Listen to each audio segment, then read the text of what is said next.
Okay. Bismillahir Rahmanir Rahim. Alhamdulillah, hamd shakirin, wa salatu wa salamu ala sayyidil mursalin, sayyidina Muhammadin wa ala alihi wa sahbihi ajma'in.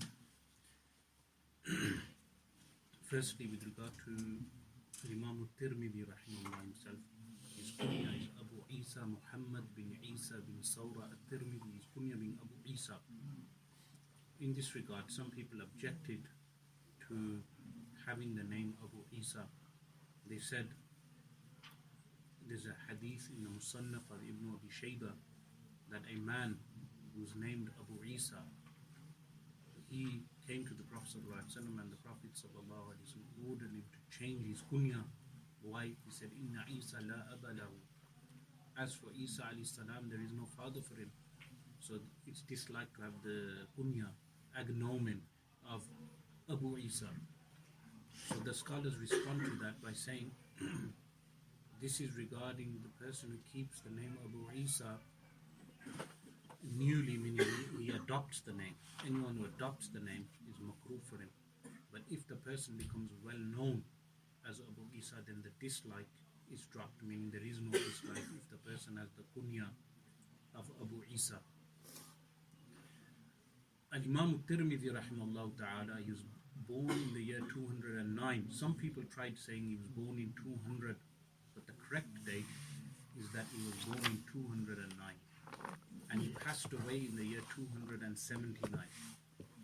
Why the dates are important? Because we're studying now in Hadith, we're going to inshallah concentrate on the dates of birth and the dates of death of passing away of the scholars of Hadith, because this is important. Because later, when we understand the work of Imam Tirmidhi rahimahullah, we will know that he met Imam al-Bukhari and he studied Imam al-Bukhari. He met Imam Muslim, he met Imam Abu Dawood. From the compilers of Hadith, of the 6 books of Hadith, he met these 3. And Imam al-Bukhari rahimahullah ta'ala is considered his teacher. So when he was born in 209, he didn't leave the area he was born in, which is Tirmidh. There's other ways of pronouncing this. Tirmidh as well. In Farsi they say Tirmidh. The Arabs they say Tirmidh, and it's in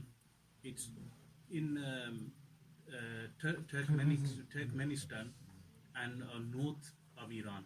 So if you go the eastern Iran, north of eastern Iran, Turkmenistan, in Turkmenistan is Tirmidh. To this day, the area is still known as Tirmidh. In that, they also, one of the titles they give Imam Tirmidhi rahimahullah is Al-Bughi. Al-Bughi is in reference to Bugh, where he was buried at the end. So, when he passed away in 279, they buried him in a village in Tirmidh called Bugh. So they attributed to him Al-Bughi. So when they say Abu Isa Muhammad bin Isa bin Sawra at-Tirmidhi Al-Bughi, Al-Bughi is in reference to that village where he's buried. Likewise,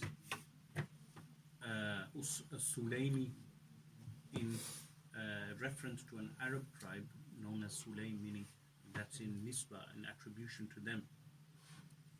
And when Imam Tirmidhi rahimahullah was born, 209, he didn't leave Tirmidh until the year 230 or 231.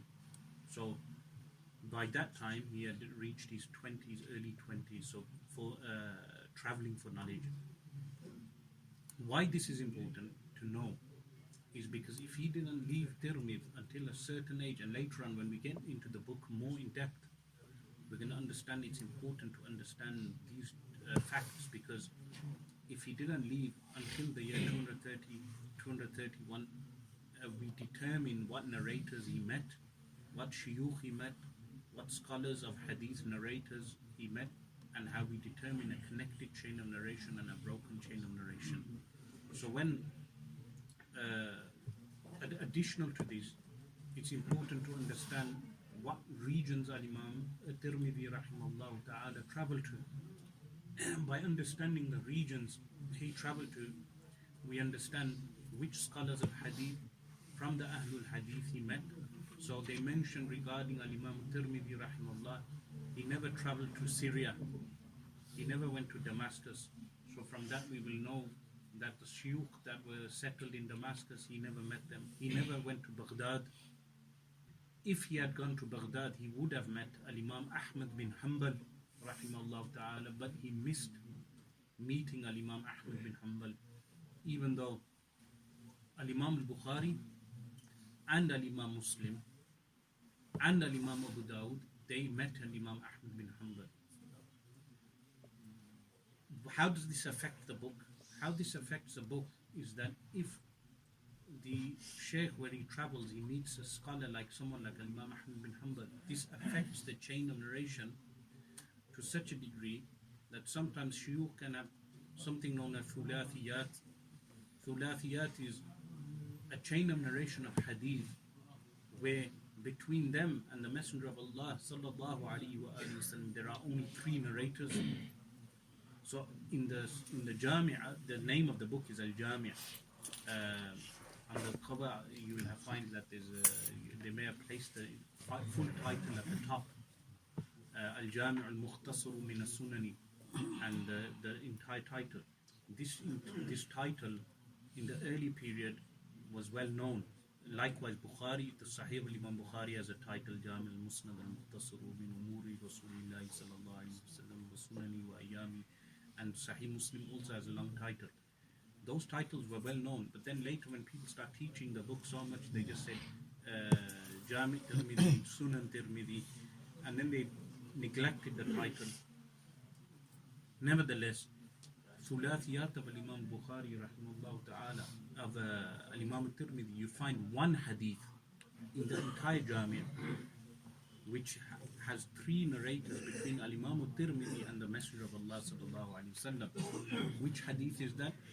The hadith, يأتي على الناس زمان الصابر على دينه كالقابض على الجمر, meaning the time shall come on people that the one who has patience on his religion is like someone grasping onto a hot coal.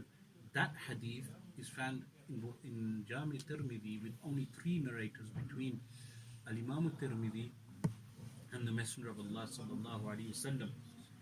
Likewise in Bukhari, in Sahih of Imam Bukhari, there are 23 hadith that are from the Thulathiyat, meaning between Al-Imam Bukhari rahimahullah ta'ala and the Messenger of Allah sallallahu alaihi wasallam, there's only 3 narrators.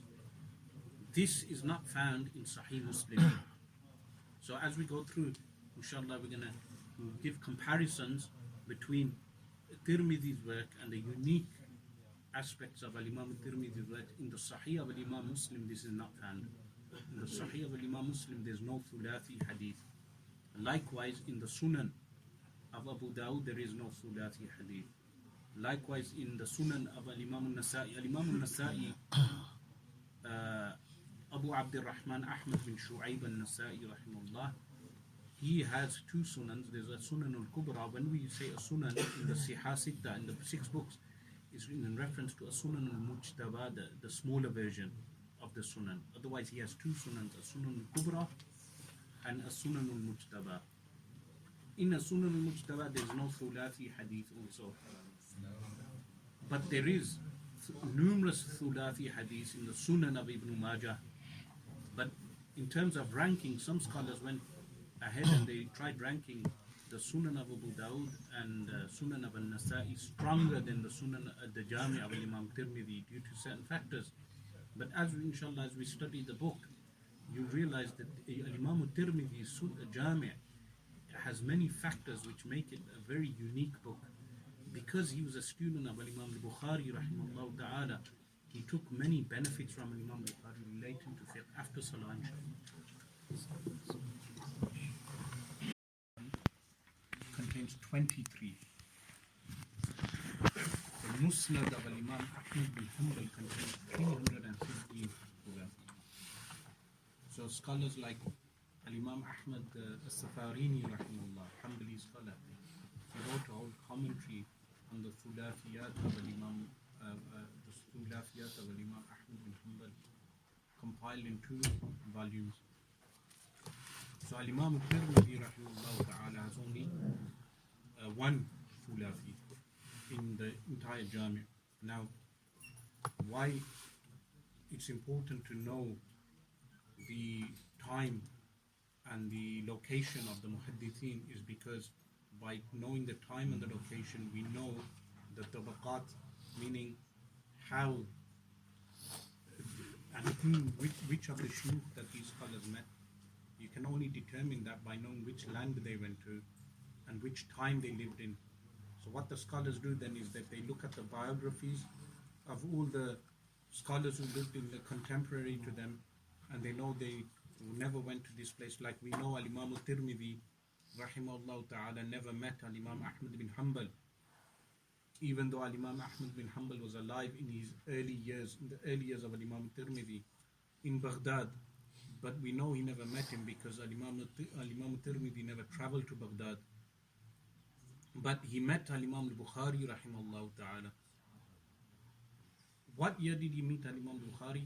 Al-Imam al-Bukhari passed away in 256.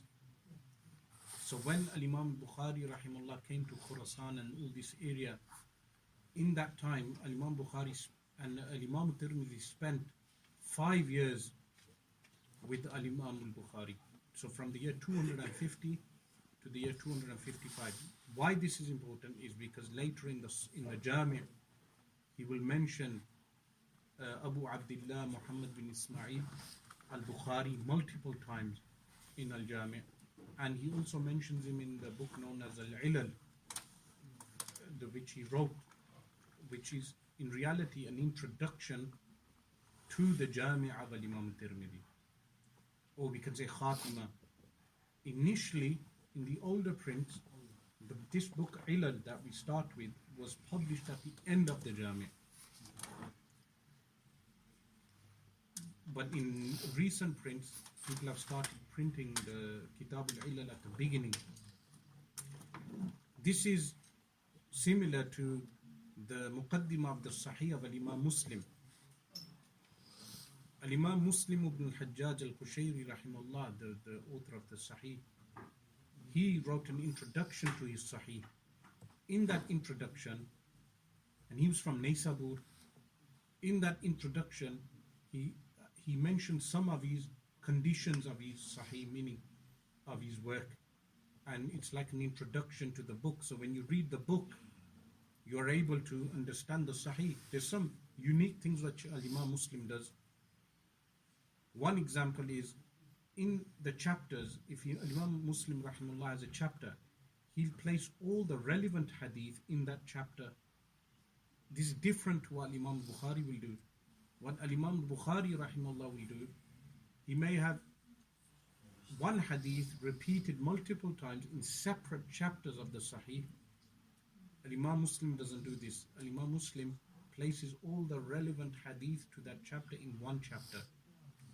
This is why some of the Magharibat, some of the scholars of the West, meaning Morocco and these regions, the Malikis, they preferred the book of Imam Muslim to the book of Imam Bukhari because of this, what we call Sina'atul Hadith, meaning the way of writing down the hadith and compiling the hadith. Each compiler of these works had a unique way. So for instance, Abdullah bin Abdul Rahman ad-Darimi rahimahullah, who passed away in the year 255, he's also one of the shuyukh of Imam Tirmidhi rahimahullah, contemporary to Imam Bukhari, and he has a sunan also known as Musnad ad-Darimi.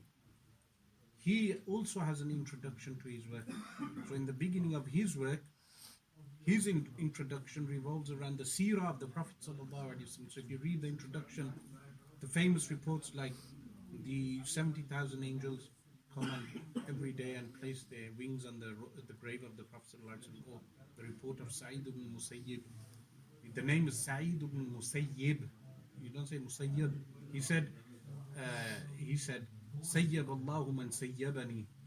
Sa'id ibn Musayyib. He said, Sayyab Allahu man sayyabani.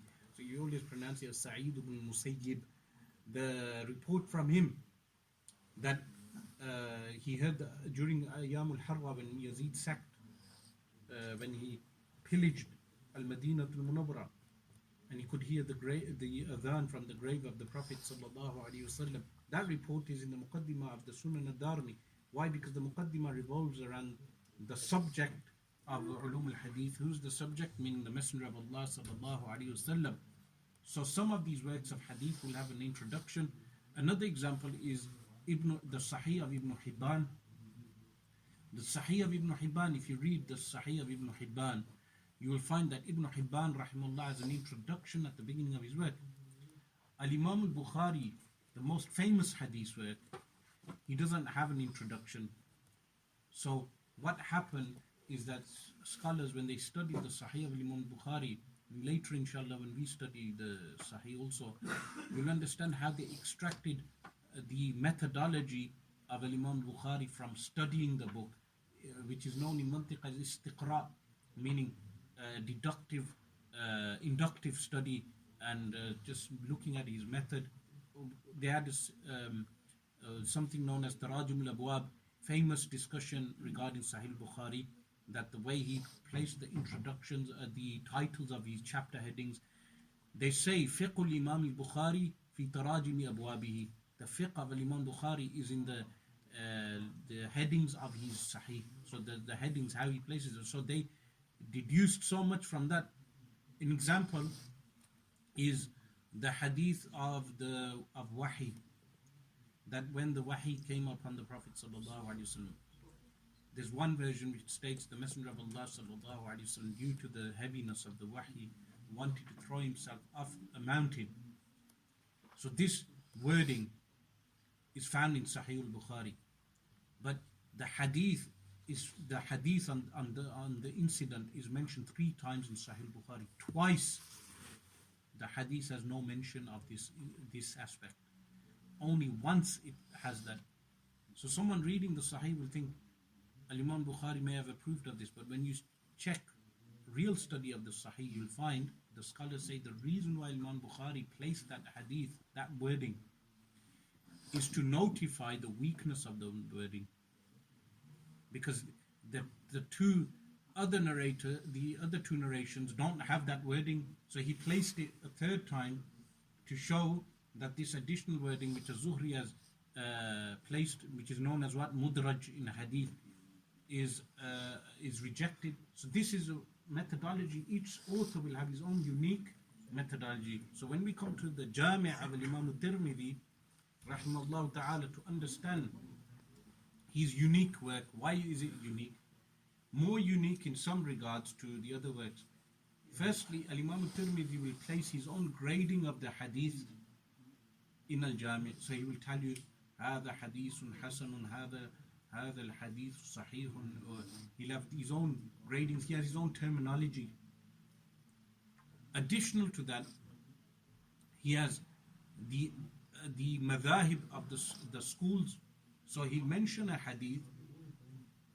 After mentioning the hadith, he'll tell you وَبِهِ أَخَذَ الْإِمَامُ Malik, and he'll tell you وَبِهِ أَخَذَ الْإِمَامُ Shafi'i.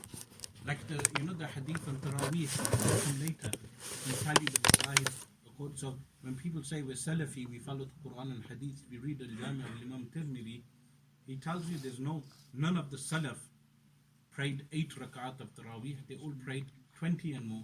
So this is an example of, meaning if someone wanted to understand the methodology of the Salaf, they'll understand this from study of the 6 books. This is a second additional unique aspect of the Jami' of Imam Tirmidhi. But there's some scholars who added 7 plus unique aspects of the Jami' of Imam Tirmidhi, which we will come across as well inshallah as we go along. So why did he write this book, Kitab al-Ilal? Firstly, linguistically, the word illah means when one thing takes the place of another. Linguistically, that's what it means. When one thing takes the place of another, this is called illah. This is why illness is called illah. Why? Because being unhealthy takes the place of health, meaning you're healthy, and then bad health takes the place, so it's called illah. In ulum al-hadith, as you've studied, the meaning of illah is what they call, which is a fault or a defect found in the narration due to the narrators, in the chain or in the text, which will not be apparent for the novice. Only scholars of hadith who are experts in ilal hadith will be able to find such ilal. Based on these scholars who were experts, like Ali ibn al-Madini rahimahullah ta'ala, he had a famous book called Kitab al-Ilal,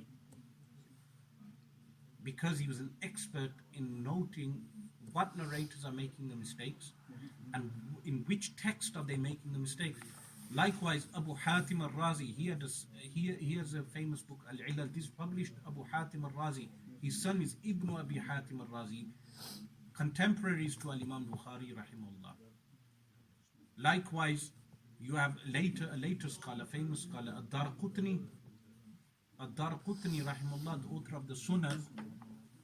He has a Sunan, but he also has a famous work known as Al-Ilal, the Ilal of Ad-Darqutni.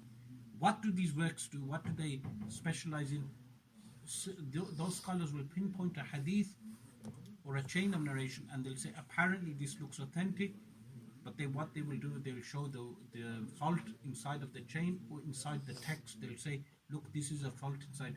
These are books known as books of ilal hadith. So when Al-Imam al-Tirmidhi rahimahullah wrote his book Al-Ilal, he uses the word ilal in a much more broad sense, not in that limited way that the general scholars of hadith would give it.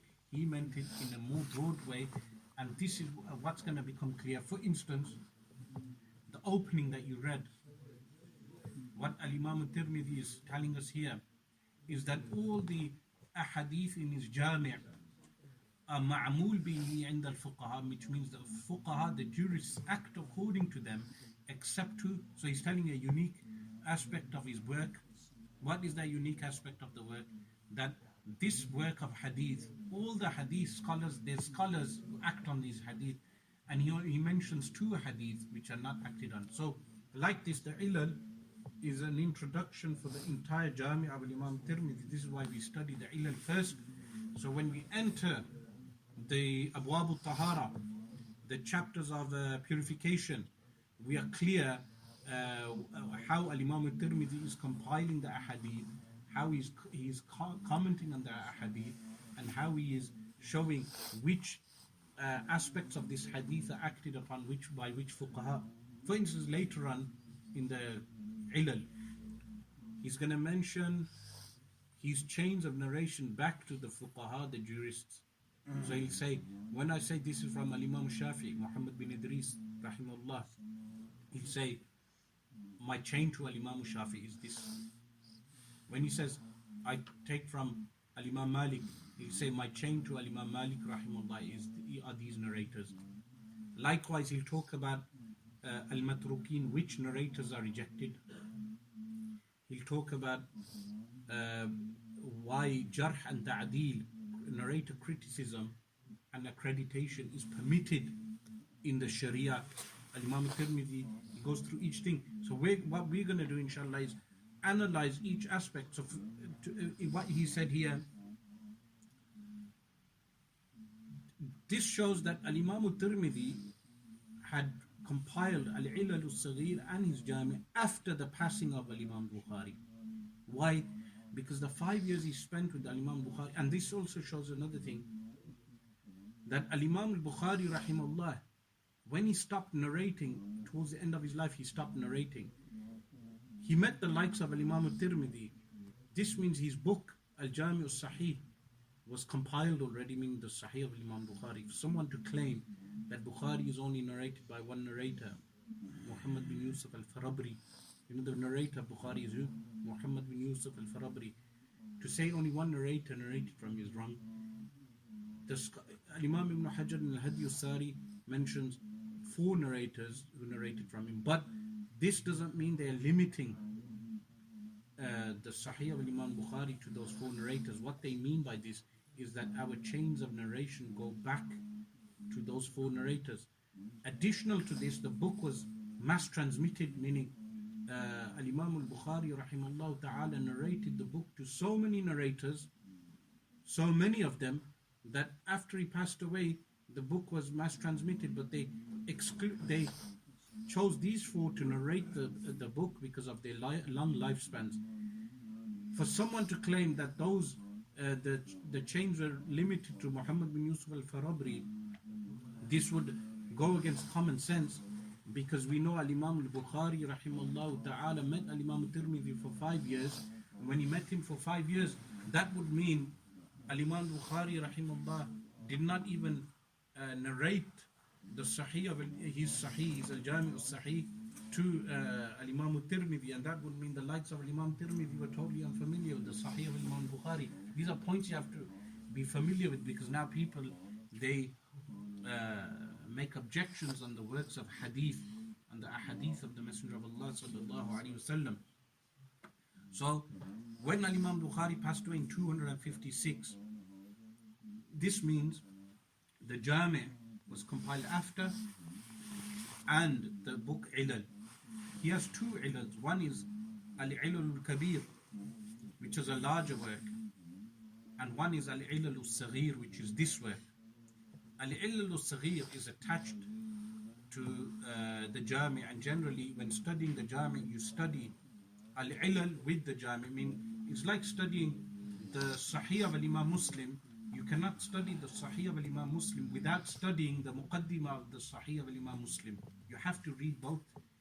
Otherwise, certain things like Al-Imam Bukhari would find it sufficient if two narrators were contemporaries and they narrated from one another, that's sufficient. While Al-Imam Muslim would say no, they would have to have met, and their meeting would have to be established historically. This is like a difference of condition. These things are known as shurutul a'imma, meaning the conditions of the compilers of hadith. So each scholar has his own conditions. For instance, Al-Imam Abu Dawud rahimahullah, the author of the Sunan, his name was Sulaiman ibn Ash'ath rahimahullah. He has his famous work Sunan. What happened is that the people of Mecca wrote to him, and they said, this work of hadith, Sunan that you wrote, give us the conditions. So Al-Imam Abu Dawud rahimahullah wrote a risala. He wrote a risala telling them how he compiled his work, how the work should be read, what are the conditions, and he wrote a risala to them. That risala of Imam Abu Dawud is also attached to the Sunan. So when you read the Sunan, you read the risala of Imam Abu Dawud. Likewise, you read the Muqaddimah of Imam Muslim when you read Sahih Muslim. And likewise, when you read Tirmidhi's Jami', you read Al-Ilal al-Saghir of Imam al-Tirmidhi rahimahullah. So when the beginning point that he starts off with, where he mentions جَمِيعُ مَا فِي هَذَا الْكِتَابِ مِنَ الْحَدِيثِ مَعْمُولٌ بِهِ, that everything that is found in this book is ma'mulun bihi, meaning it's acted upon, because the madhahib at that time, if you read Tarikh al-Tashri' al-Islami, meaning the historical development of Islamic law, which coincides with the ulum al-hadith, meaning how the schools developed, you'll understand that there were Ahlul Ra'i and Ahlul Hadith. Ahlul Ra'i, Ahlul Hadith, there was no clash between them except in their debates in Furu', meaning when they would debate Furu', they say when Al-Imam Muhammad bin Idris al-Shafi'i rahimahullah ta'ala appeared, then he joined between the two. Prior to that there were disputes, but Al-Imam Muhammad bin Idris, by writing a risala, his book on Usul al-Fiqh, he gathered between the two. So when Al-Imam al-Tirmidhi, who's a produce of that milieu, that environment of jurists and Ahlul Hadith, when he says all the ahadith are ma'mulun bihi, they are acted upon, this shows that he gave importance to fiqh. Not only the hadith, he gave importance to the fiqh, unlike pseudo Ahlul Hadith today, who don't give any importance to the fiqh and the understanding. So he states, وَقَدْ أَخَذَ بِهِ بَعْضُ أَهْلِ الْعِلْمِ, that any hadith he mentions in this Jami', in this Sunan, some of the people of knowledge will take those hadith in order to act, meaning some of them will give fatwa according to those hadith. This tells us this discussing those ahadith which are for ahkam, legal rulings. Otherwise, there'll be so many hadith in here that are not for legal rulings. It's quite obvious he's referring to those hadith which are for legal rulings. He states, مَا خَلَى حَدِيثَيْنِ, with the exception of two hadith. Even though he says exception of two hadith, there is another hadith in the Jami which he doesn't mention. He mentions two hadith here. One is the hadith of Sayyidina Abdullah bin Abbas. Now this hadith is not only narrated by Imam Tirmidhi. If you check the takhrij of this hadith, you'll find that this hadith is narrated by numerous people, meaning numerous scholars of hadith, which is أن النبي صلى الله عليه وآله وسلم جمع بين الظهر والعصر بالمدينة والمغرب والعشاء من غير خوف ولا سقم. So the wording you had was matrin as well. Suffering. The nuskha I've got is suqmin. The meaning of the hadith, that the Messenger of Allah sallallahu alaihi wasallam gathered with the afternoon prayer and the late noon prayer in the city of Al-Madinah al-Munawwara, wal-Maghribi wal-Isha'i, the dusk prayer and the late night prayer, min ghayri khawfin, without fear, wala suqmin, without illness, and in another version, wala safarin. It's found in the same wording. This hadith, he says, no jurists acted on this hadith. None of the jurists. Meaning, this hadith they did not practice, even though the hadith was narrated. How did they interpret the hadith then? They said, as when we come to the hadith later in the Jami, the discussion of the fiqh will come. But the point here that Imam Tirmidhi is making, that all the ahadith of ahkam are acted upon except these two hadith. Some of the jurists they're going to mention that this hadith is mansukh, that this was permitted in the early period. But the Rawafid act on this, meaning the 12 Shia, they, the ones who call themselves Ja'fari, they act on this. When they debate with Sunni Muslims, they quote this hadith to say, look, the prayers are only 3 in your Sunni works, you find this. But none of the jurists practice this. How they answered this? One was they said it's mansukh, another one said it's Jam' Suri, meaning the Messenger of Allah sallallahu alaihi wasallam delayed Dhuhr until Asr time came in, then prayed Asr, and then prayed Maghrib, delayed Maghrib until Isha, till near Isha time, prayed Maghrib, and then when Isha time came in, prayed Isha. This is one answer they give. Another is that it's mansukh. When we reach the discussion, inshallah, we'll cover what the judges say regarding this. Another second hadith, وحديث النبي صلى الله عليه وسلم أنه قال, that he said صلى الله عليه وسلم إذا شرب الخمر فاجلدوه فإن عاد في الرابعة فاقتلوه, that if an individual drinks alcohol, then فاجلدوه, lash him, فإن عاد في الرابعة, if he returns for a fourth time, then فاقتلوه, then capital punishment is given. This hadith is not acted upon also by any of the jurists. The reason being, again, they said it's the judgment is mansukh, and they gave their reasons for that. So Al-Imam Tirmidhi rahimahullah ta'ala states, وَقَدْ بَيَّنَّا, we explained عِلَّةَ الْحَدِيثَيْنِ جَمِيعًا فِي هَذَا الْكِتَابِ. We mentioned the illah. Now the word illah here comes in the meaning of the reason why the jurists did not act, meaning some of these mustalahat, technical terms that the jurists, that the early hadith scholars use, later scholars of hadith will have agreement regarding that term. Later scholars will have agreement regarding, and they will not consider the earlier way that term would be used, meaning they would only regard that term specifically when reading that book. So for illah being used in a broader sense here, it's fine, but later scholars would use illah in a specific sense. This happens many times with wordings of hadith. Now, regarding this, I said to you there's a third hadith as well. The third hadith is regarding Ramyul Jamr in the Hajj. when we go Hajj, what do? We stone the Jamarat 7 times. In one hadith narrated by Imam Tirmidhi, the narrator states that some of the companions, they went and stoned the Jamarat on behalf of the women and the children. None of the fuqaha, jurists, practice that. They say that the Ramyul Jamarat, the stoning of the Jamarat, is done by the women themselves, meaning this nusuk, this act of religious rite, they carry out themselves. The men do not do it on their behalf.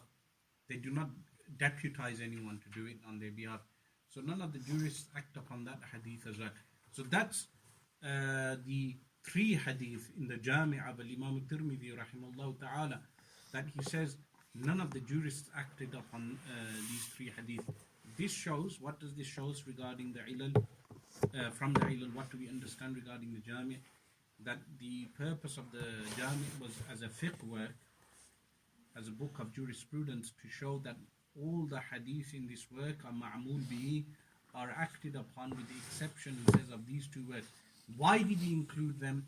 Is maybe to show the illah, to show the reasoning why these particular hadiths were not acted upon. But there, we'll do it quickly. I'll mention there are some other hadith which the jurists agree upon that they are not acted upon, which are not mentioned here, but I'll go through them very quickly. One hadith is من غسل ميتا فليغتسل ومن حمله فليتوضأ, which this hadith is narrated by Imam Abu Dawud and others, which means whoever washes a dead body, then this is not in the book, this is I'm telling you an example of other hadith that the jurists agree upon that they're not active on. فَلْيَغْتَسِلْ, whoever washes a dead body, then he must bathe himself. وَمَنْ حَمَلَهُ فَلْيَتَوَضَّأ, whoever carries a dead body must perform ablution. None of the jurists said this is an obligation. They all said it's for what? Mandub, meaning an act which is what? Recommended. Another example of this is that the Messenger of Allah sallallahu alaihi wasallam said, he after performing ablution 3 times, "Man zada ala hadha aw naqasa faqad asaa wa zalama," which means whoever increases upon this or decreases, then he has done a bad action. Meaning, but that none of the jurists consider it a sin for anyone to do so. Meaning, if they increase on the washing or decrease. This hadith is also mentioned by Imam Abu Dawud. Now, why are these type of hadiths found in the Sunan of Imam Abu Dawud? That comes down to when we study the Sunan of Imam Abu Dawud and his methodology and how he compiled the hadith. Likewise, the hadith which states التيمم إلى المناكب والآباط, which means what? The tayammum, dry ablution, is performed to manakib, up to the shoulders and the armpits. So you get the soil and you wipe the soil up to the shoulders and up to the armpits. None of the jurists practice this hadith. Most of these, they'll say, in response, they'll say these hadiths are what? Mansukh, abrogated. Another example is al-aklu fi siyami ba'd al-fajr. There's a famous hadith which mentions that, which Al-Imam Ahmad narrates, and Al-Imam Al-Nasa'i and Ibn Majah and others, which states that Sayyiduna Hudhayfa radiyallahu anhu, Hudhayfa ibn Yaman, he states, we were eating with the Messenger of Allah sallallahu alaihi wasallam at suhoor time, and what occurred is that the light of the sun was visible, and we carried on eating, and the Messenger of Allah sallallahu alaihi wasallam permitted this. So some people from this, they understood that you can eat when the sun, the light of the sun is apparent. But how did the jurists answer this? They say they don't act on this, but they answer the hadith by saying what the wording comes in the meaning of the time of the light of the sun was approaching, meaning linguistically, that's what the wording of the hadith means. But if you take the outward wording, someone would understand you can eat while this is why acting on hadith without having an imam in fiqh is dangerous. So there's many reasons why the statement إذا صح الحديث فهو مذهبي, that if the hadith is authentic, that's my school. There's a reason why that statement is what muqayyad to so many conditions. Al-Imam Tajuddin al-Subki rahimahullah wrote a book on this, on that statement. Why that statement is what conditional, that there's conditions to act on that. Another example is hadith relating to hailstones. Sayyidina Anas radiallahu anhu reports that regarding one of the companions of the Messenger of Allah sallallahu alaihi wasallam, whose name is Sayyidina Talha, Abu Talha radiallahu anhu. He was fasting and hailstones came down. And he said to Sayyidina Anas radiallahu anhu, give me the hailstones so I can eat them. So he was a child, Sayyidina Anas. He gave him the hailstones. He started eating them. And Sayyidina Anas radiallahu anhu said, you're fasting? He said, it's barakah from the skies, I mean blessings from the skies. So Sayyidina Anas went back to the Prophet sallallahu alaihi wasallam. The Prophet sallallahu alaihi wasallam responded to the action saying, khudh an ammik, meaning take from your uncle, it's fine. From this hadith, people understand that this means that you can eat hailstones, but none of the jurists practice this hadith. They said this goes against ijma, consensus, as well as the fast could have been optional fast. It could have been in the early days of the fasting, when 10th of Muharram, initially 10th of Muharram was the fard fast for the Muslims. Then it was mansukh with the Shahr Ramadan. So obviously this hadith won't be practiced. Likewise, the hadith of Ibn Maktum. Who is Ibn Maktum? The Sahabi regarding whom Abasa wa Tawalla was revealed. He asked the Messenger of Allah sallallahu alaihi wasallam that I'm a man who has, meaning he was kafiful basar meaning what? No eyesight, ma'athur. And he said, I cannot make it to the congregational prayer. So am I excused? And the Messenger of Allah sallallahu alaihi wasallam said, if you're able to hear the adhan, you must attend. Now, this obligation on Sayyidina Ibn Maktum outwardly would mean that the jurists would say that the jama'ah is fard on anyone who is ma'adur. But we know all the jurists, they mention if anyone has udhr shar'i, meaning a legal reason not to attend the prayer, he doesn't attend the prayer. So how did they answer the hadith? They said this response was specific to Ibn Maktum because he was intelligent enough to avoid any problems and his house was closed. It's a specific ruling, but no one acts on the hadith, meaning a general ruling is not given from this hadith. Another example of this is al-mashu ala na'alain, which is wiping on the shoes. So why didn't any of them permit jurists, they didn't permit wiping on the shoes? They said the hadith, if you check al-Imam Tahawi in his Sharh Mushkil al-Athar, the work Sharh Mushkil al-Athar is written for narrations which outwardly may seem difficult to understand. It's a comprehensive book that everyone should have, which you return back to some hadith which may be difficult to understand. He mentions in there that the wiping on the shoes was done with the leather socks underneath, and meaning even the hadith in Bukhari mentions the Messenger of Allah sallallahu alaihi wasallam had his shoes on, but nevertheless the wiping of the water reached underneath the shoes. We know they were sandals, so no one acts up on this hadith also. Likewise, there's a hadith that في 25 من الإبل 5 شياه, which means 25 camels is a zakat nisab threshold. If you have 25 camels, you must give 5 sheep, 5 goats. This hadith, we know the fiqh ruling is different, so no one acts on this hadith also. So like this, there are numerous hadith which the fuqaha, the jurists, an example of this, another example, is أنه لا يحرم إلا 10 رضعات. Nothing makes haram except 10 sucklings. We know the Malikis and the Shafi'is say 5, while the Hanafis say even a drop.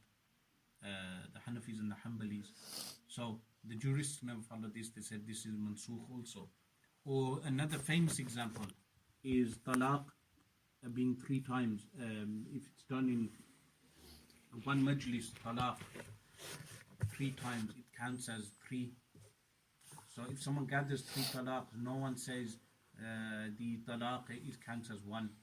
So some people present the hadith of Ibn Abbas radiallahu anhu in Bukhari, that in the time of Sayyidina Umar radiallahu anhu, the talaq was in the time of the Messenger of Allah sallallahu alaihi wasallam and Sayyidina Abu Bakr Siddiq, 3 talaqs in one sitting were counted as 1. Then when the era of Sayyidina Umar came, he said we will count the 3 as 3 because people are rushing to give talaq. So none of the jurists, they mention 1 or 2 jurists. If you there are a minority group hold this view, but the majority of the jurists, some of these hadith, you may find an odd jurist who follows it. But if you look at the full madhab, no one followed this hadith except Ibn Taymiyyah. How did they interpret the hadith? They said the meaning of the hadith is that in the time of the Messenger of Allah sallallahu alaihi wasallam, when the people would give talaq, they would say 1 talaq and they would say 2 others for emphasis. So they would mean 1. They would say you're mutallaqa, meaning emphasizing the 1. But when in the time of Sayyidina Umar radiallahu anhu, when new people came into the Islam and they didn't have that taqwa that the companions had, so Sayyidina Umar radiallahu anhu said, we take them according to their intention, which the intention was 3. This is a common answer given to that narration as well. So likewise, there's a Asma bint Umays radiallahu anha. Asma bint Umays is she was initially the wife of Sayyidina Ja'far, the brother of Sayyidina Ali radiallahu anhu, Ja'far al-Tayyar. He passed away in which battle? In battle of Mu'ta, in against whom? The Romans. What's the region called in where they went? In modern day Jordan, you went there as well. The Jordan Valley. So when he passed away, Asma bint Umays radiallahu anha, she was told to sit her iddah. Now ihdad, the ahkam of ihdad, the woman whose husband passes away, is how many days? 4 months and 10 days. She was told to only do ihdad for 3 days in a hadith. So no one acts on this, meaning none of the jurists act on this. She later married Sayyiduna Abu Bakr Siddiq radiallahu anhu, and she was the one who helped in washing the body of Sayyidah Fatima radiallahu anha. Then she afterwards, Sayyidina Abu Bakr Siddiq passed away, she married Sayyiduna Ali radiallahu anhu.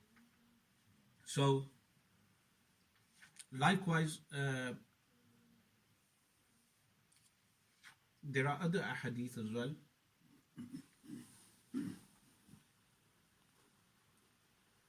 Like there's a hadith that states that if someone touches the rukn, meaning al-mu'tamir, the person who performs umrah, إذا مسح الركن حل, if he touches the rukn al-yamani, his ihram is finished. No one acts on this hadith. So when Imam Tirmidhi rahimahullah ta'ala here mentions that there's 2 hadiths in the Jami that the jurists don't act upon this, in reality there are how many? There are 3 in the Jami. And there are numerous hadiths that the fuqaha never practiced. So this, knowing this, when someone just reads a random hadith and they find a hadith, isolated reports, there could be mistakes of the narrator, some ahkam could be mansukh, there could be illa of the hadith. Inshallah, next week we'll continue with this from the ilal al-ilal al-saghir, inshallah, Imam Tirmidhi rahimahullah. Jazallahu anna Sayyidina Muhammadan sallallahu alayhi wa sallam wa ahluh. Subhana rabbika rabbil izzati amma yasifun wa salamun ala al-mursaleen walhamdulillahi rabbil alamin. Inshallah, I'll bring that copy as well, so we all use the same nusqa.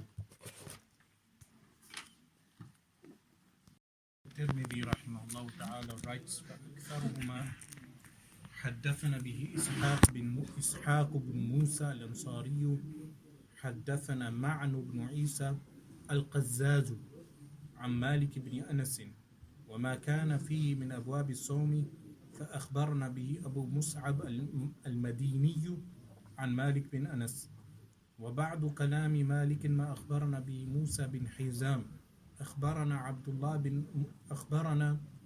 عبد الله بن مسلمة القعنبي عن مالك بن أنس. So this section, Al-Imam al-Tirmidhi rahimahullah, meaning this segment is connected to the previous discussion. The entire discussion is one, the chains of narration of Al-Imam Al-Imam al-Tirmidhi rahimahullah ta'ala back to Al-Imam Malik rahimahullah, meaning continuing from the previous section, which was the chains of narration from Al-Imam Sufyan al-Thawri rahimahullah. This is to sum up the nuqul, meaning how Al-Imam Tirmidhi rahimahullah ta'ala transmits the schools in this book, how this book differs from other hadith works, is that Al-Imam Muslim rahimahullah ta'ala concentrated mainly on the chains of narration. So what he would do is that he would place, remember Al-Imam Muslim rahimahullah never had tarajumul abwab, meaning chapter headings. Al-Imam Muslim never placed chapter headings. The chapter headings you find in the Sahih of Al-Imam Muslim were placed later by other commentators. So Al-Imam al-Nawawi, when he wrote his commentary on the Sahih of Al-Imam Muslim, he placed the chapter headings on the Sahih of Al-Imam Muslim. What Al-Imam Muslim concentrated on was the craft of the chain of narration. This was his point of concentration. While Al-Imam al-Bukhari rahimahullah ta'ala concentrated on the fiqh, the jurisprudence of the ahadith. Why Al-Imam al-Tirmidhi's work is unique is because Al-Imam al-Tirmidhi, he mentions the chains of narration as well as the jurisprudence. So this is the purpose of him mentioning the schools, the particular schools. So the first narrator that he mentions,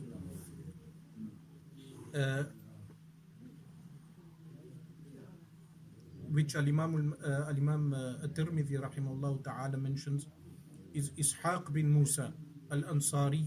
So this Ishaq bin Musa al-Ansari, we learn from this section that Imam al-Tirmidhi narrated the fiqh, jurisprudence of Imam al-Tirmidhi, of Imam Malik from three different ways. So first he mentions Haddathana bi Ishaq bin Musa al-Ansari, who relates from Ma'an bin Isa al-Qazzaz. So between Imam al-Tirmidhi and Imam Malik, there are two narrators.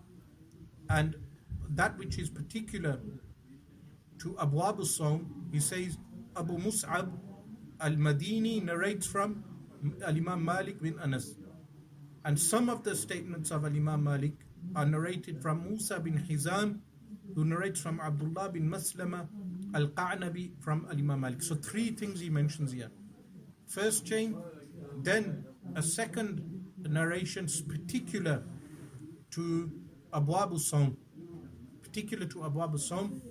and a third segment that some of the statements of Imam Malik rahimahullah ta'ala have a different chain of narration. So the first narrator that he mentions, Ishaq bin Musa al-Ansari. This Ishaq bin Musa al-Ansari, they say regarding him, thiqatun, meaning trustworthy, mutqinun, meaning mutqin is that he was a master of his discipline.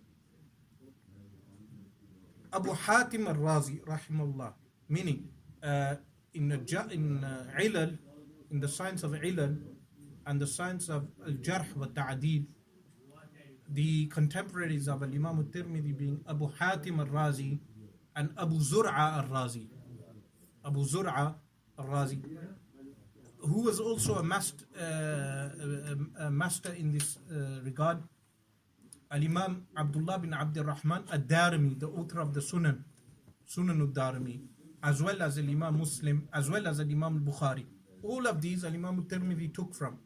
So when he knows, meaning the rulings relating to these narrators. So he mentions regarding him, Abu Hatim al-Razi, he in his works mentions praise for him, meaning there's no narrator discrediting of this particular narrator. And Al-Imam al-Nasa'i, remember Al-Imam al-Nasa'i, aside from writing the Sunan, he would have wrote numerous other works on Asma' al-Rijal.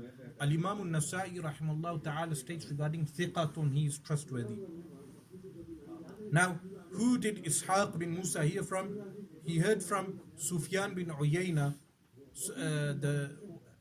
what they refer to as the Sufyanain. One is Sufyan al-Thawri rahimahullah ta'ala, who resided in Al-Kufa. The other one is Sufyan bin Uyayna, who lived in the Hijaz. Sufyanain, they refer to them. So he heard from Sufyan bin Uyayna rahimahullah, and Abdul Salam bin Harb, and Ma'an bin Isa. But who narrated from him? Al-Imam Muslim narrated from him, Al-Imam al-Tirmidhi narrated from him, Al-Imam al-Nasa'i narrated from him, and Al-Imam Ibn Majah. These four from the six compilers of Hadith narrated from this narrator. He passed away in the year 244. So when he narrates to Al-Imam al-Tirmidhi rahimahullah, Al-Imam al-Tirmidhi was born in 209. So when Al-Imam al-Tirmidhi met him, Al-Imam al-Tirmidhi was still young, but when he met him, he narrated to him some of the fiqh jurisprudence of Al-Imam Malik rahimahullah ta'ala. So he was a chain for the riwayah of Al-Imam Malik rahimahullah. Who does he narrate from? So what Al-Imam al-Tirmidhi mentions, حدثنا معن, meaning Ishaq bin Musa al-Ansari states, حدثنا معن ibn Isa al-Qazzaz. This is one of the companions of Imam Malik rahimahullah ta'ala, who narrates from Imam Malik and a whole host of others. What does Abu Hatim al-Razi? Abu Hatim al-Razi, his son later compiled his father's statements, who is known as Ibn Abi Hatim al-Razi in the work known as Al-Ilal. What does he state regarding him? He states, هو أثبت أصحاب مالك. He is the most established companions of Imam Malik, meaning a very authentic narrator from Imam Malik rahimahullah ta'ala. And who narrated from him? The compilers of the Sihah Sitta, the 6 books of Hadith, narrated from him. So Al-Imam Bukhari, Al-Imam Muslim, all of them, they narrated from him also.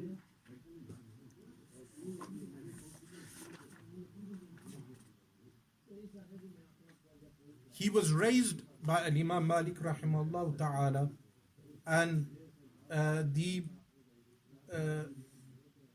Khalifa at the time, Harun al-Rashid, and his 2 sons, Al-Amin and Al-Ma'mun, they recited the Muwatta of Imam Malik to him. So Ma'an bin Isa was not insignificant, meaning he stayed with Imam Malik so long that Harun al-Rashid recited the Muwatta of Imam Malik to him. Harun al-Rashid, contemporary Orientalists attempt to disfigure the image of Harun al-Rashid. In fact, Harun al-Rashid was a pious man. The narrations which mention or ascribe to him transgressions, those narrations are not authentic. He was a very pious man. He was religious, and he kept company with pious ulama, and he recited the Muwatta of Imam Malik to Ma'an bin Isa al-Qazzaz. Then after Imam Malik rahimahullah ta'ala passed away, this Ma'an bin Isa was the successor of Imam Malik rahimahullah ta'ala in Al-Madinatul Munawwara. He passed away in the year 198. So this is why Al-Imam al-Tirmidhi was unable to meet him. So Al-Imam al-Tirmidhi took the narrations of Al-Imam Malik from Ishaq bin Musa, who passed away in the year 244, from Ma'an bin Isa al-Qazzaz. This is the first chain of transmission which Al-Imam al-Tirmidhi rahimahullah mentions that he has for Al-Imam Malik.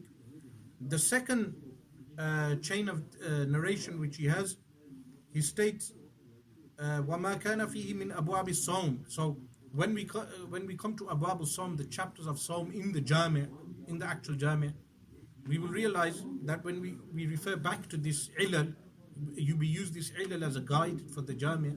When we return back, we realize that this chain is, these statements of Imam Malik are from Abu Mus'ab al-Madini. It's written here, but in other nusakh, it's al-Madani. In other nusakh, it's al-Madani. So his name is Ahmad bin Abi Bakr al-Zuhri al-Aufi al-Madani. So now he was known as the Shaykh Ahl al-Madina, the Shaykh of the people of al-Madinah al-Munawwara, and is Suduq, meaning truthful. He stayed with Imam Malik rahimahullah ta'ala for a long time. Now, how was Imam Tirmidhi able to narrate from him? Meaning, between him and Imam Malik is only one link. So from Abu Mus'ab to Imam Malik is only one link. Because this Abu Mus'ab was born in the year 150 and passed away in the year 243.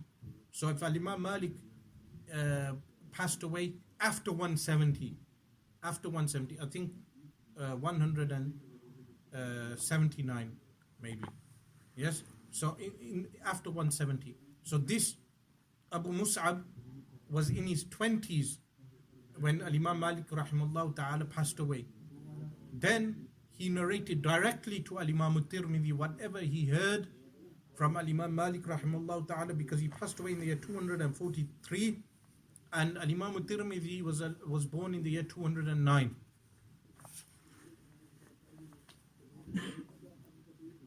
He also narrates, he's one of the narrators of the Muwatta of Imam Malik rahimahullah ta'ala. So there are numerous narrators of the Muwatta, and he's one of the narrators of the Muwatta of Imam Malik rahimahullah.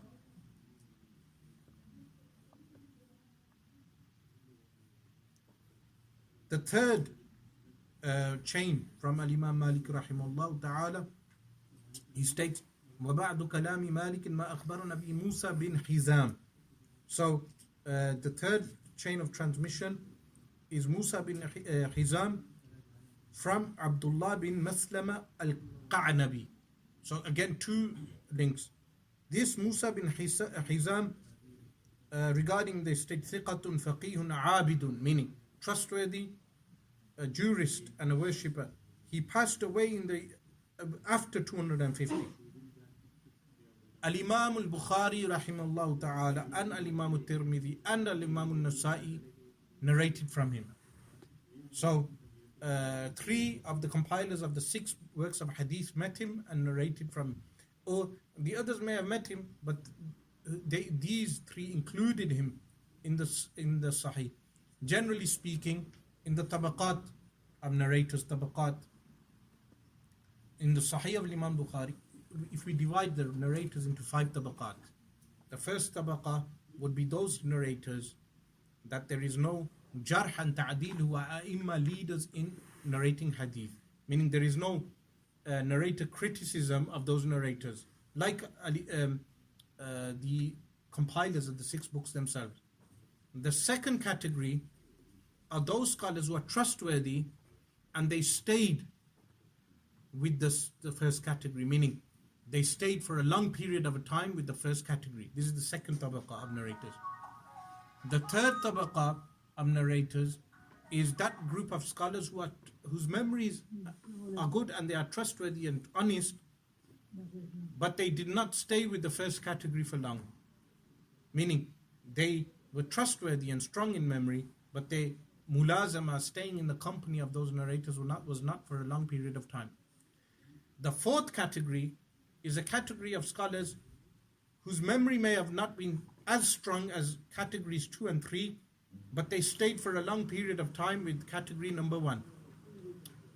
The fifth category are weak narrators, meaning those who have been, their memories are totally poor, or they may have lied. These are 5 tabaqat, if we can divide the narrators into those 5 tabaqat. When Al-Imam al-Bukhari rahimahullah ta'ala narrates, he narrates from tabaqa 1 and 2. When Al-Imam Muslim narrates, Al-Imam Muslim narrates from Tabaqa 1 and 2 and sometimes 3. When Al-Imam Tirmidhi rahimahullah ta'ala narrates, he narrates from 1, 2, 3 and 4. But why does Al-Imam Tirmidhi do that? Meaning, did he do that to weaken his book? The answer is no. This is a part of sina'a, meaning the craft of the hadith, that he would cite those hadiths sometimes and then bring a citation to support those hadith. Because the purpose of citing the hadith with at-tabaqatul rabi'ah, the fourth tabaqa, is in order to bring them as shawahid, corroborative reports, not to weaken his book. Even though he could have compiled a book like Al-Imam Bukhari rahimahullah ta'ala, meaning with stringent conditions, like the conditions of Al-Imam Bukhari, that if two narrators are contemporaries, the meeting must be established that they met.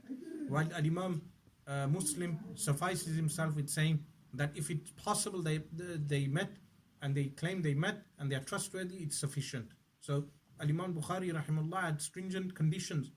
But Al-Imam Tirmidhi rahimahullah ta'ala purposefully placed at-tabaqatul rabi'ah, the fourth tabaqa. Then the scholars have a dispute. Some of them considered the Sunan of Al-Imam Abu Dawud the third most authentic book.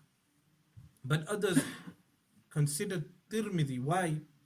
And why is that statement stronger? Because in the Sunan of Al-Imam Abu Dawud, if he narrates a weak hadith, he does not notify you of the hadith being weak. But in the Jami' of Al-Imam Tirmidhi, he notifies you that this hadith is ghareeb, or there's a narrator in the hadith which is weak.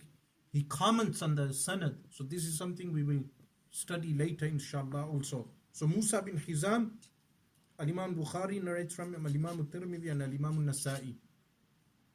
He narrates from Abdullah bin Maslama al-Qa'nabi.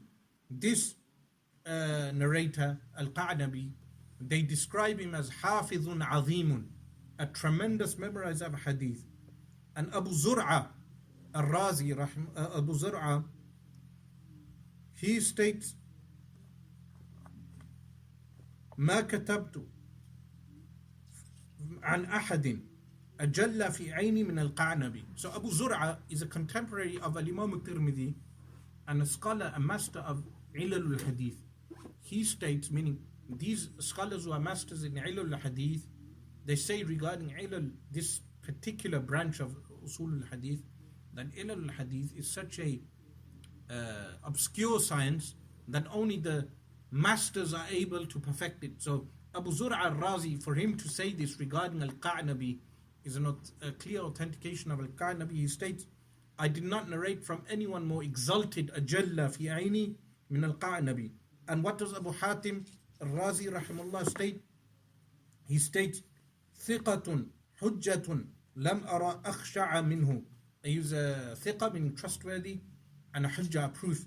I did not see anyone with more khushu', meaning in his humility to Allah subhanahu wa ta'ala.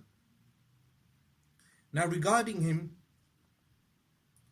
he said himself, I lazimtu Malikan 20 sana. I stayed with Imam Malik for 20 years. And hatta qara'tu alayhi al-Muwatta, in those 20 years I recited the Muwatta to him. Because what the Muwatta consisted of is all the narrations of Imam Malik that he compiled in his youth.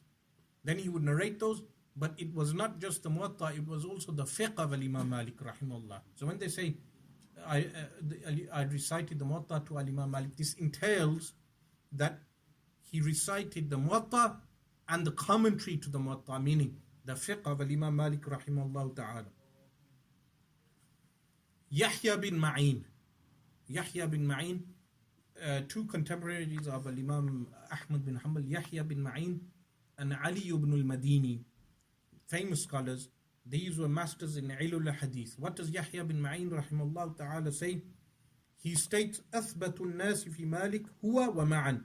He states that the most trustworthy narrators from Imam Malik is him, meaning al-Qa'nabi, and Ma'an bin Isa, the one that preceded us. He said these two are the most trustworthy. This would show that Al-Imam Tirmidhi rahimahullah traveled, when he started traveling in the year 230.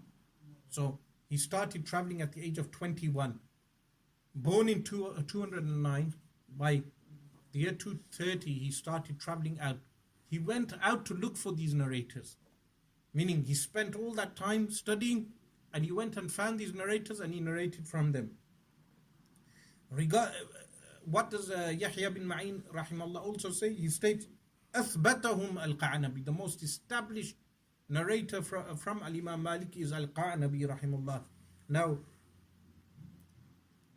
even though Al-Imam Malik never met, Al-Imam al-Tirmidhi never met Al-Qa'nabi, he met Musa bin Hizam. So Al-Imam al-Tirmidhi met Musa bin Hizam, who met Al-Qa'nabi. Why?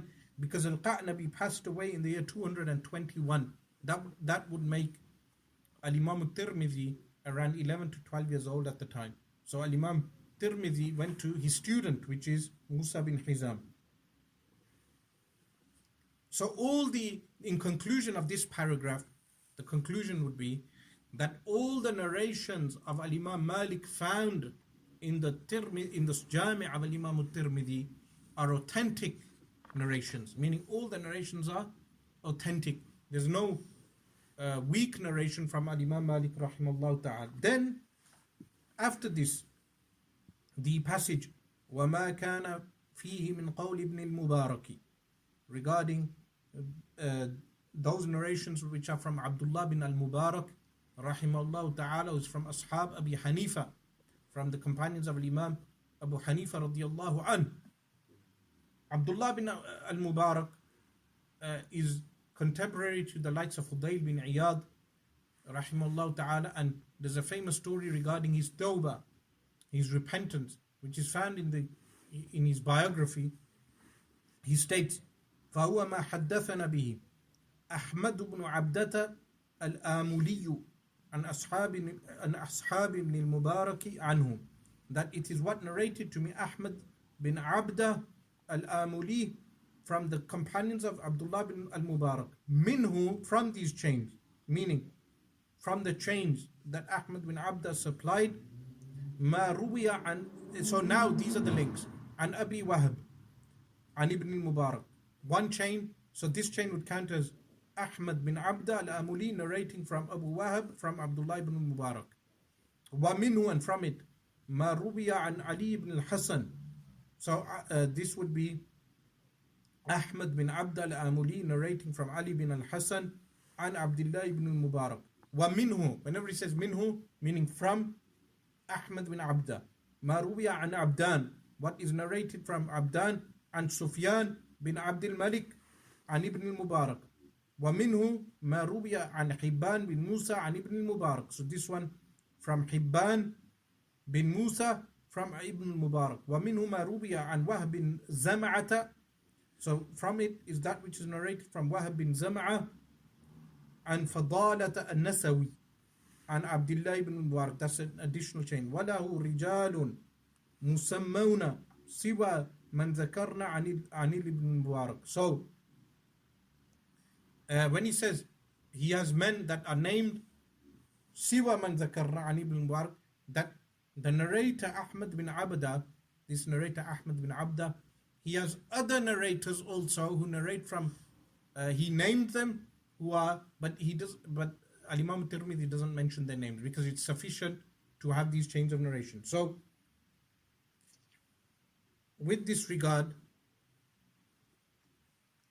firstly, regarding Ahmad bin Abda al-Amuli, his kunya, meaning his agnomen, is Abu Ja'far, and he's from an area called Amul Jayhun. And this is how Al-Imam Ibn Hajar rahimahullah ta'ala describes him. Now regarding these things you'll find in Tahdhib al-Tahdhib, meaning some of these narrators, you'll find their biographies in Tahdhib al-Tahdhib, others in Sirah Alam al-Nubala. These are books that you find their biographies.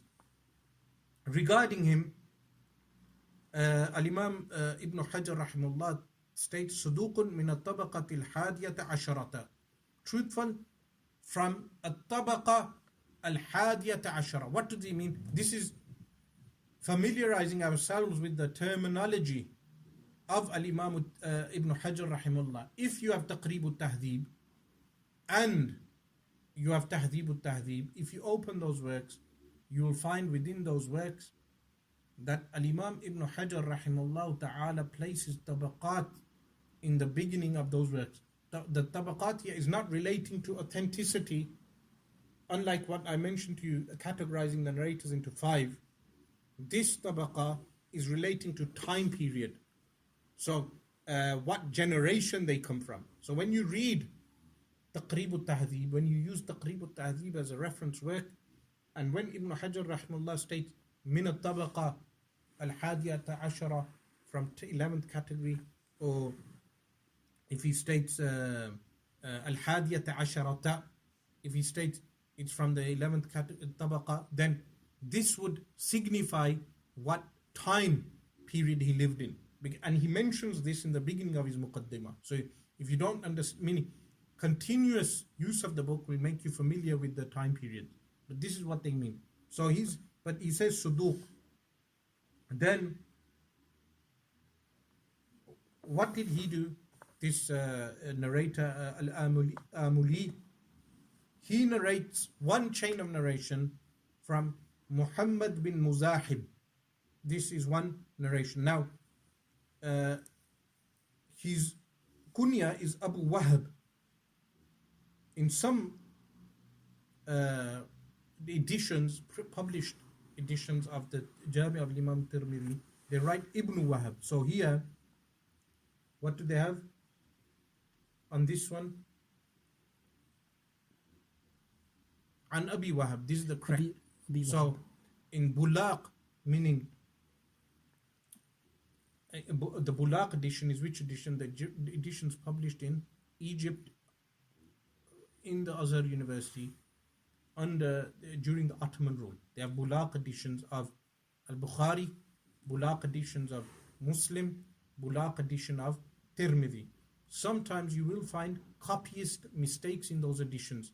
One of those mistakes made is instead of Abu Wahab, they've written Ibn Wahab. This is just a copyist mistake.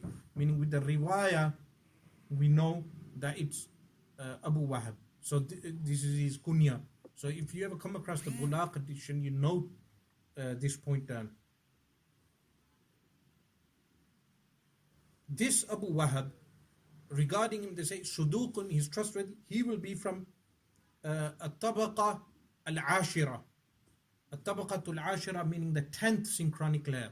So the previous narrator is 11th, so this one is obviously previous to him. So he will be 10th layer.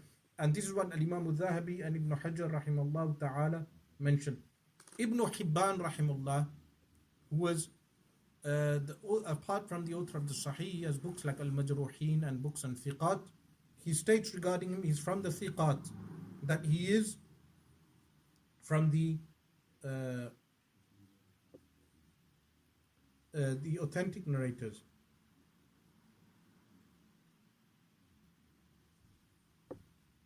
Someone attempted to criticize Al-Imam Tirmidhi on this, saying that Al-Imam Tirmidhi is alone from taking a chain from Abu Wahab, Muhammad bin Muzahim.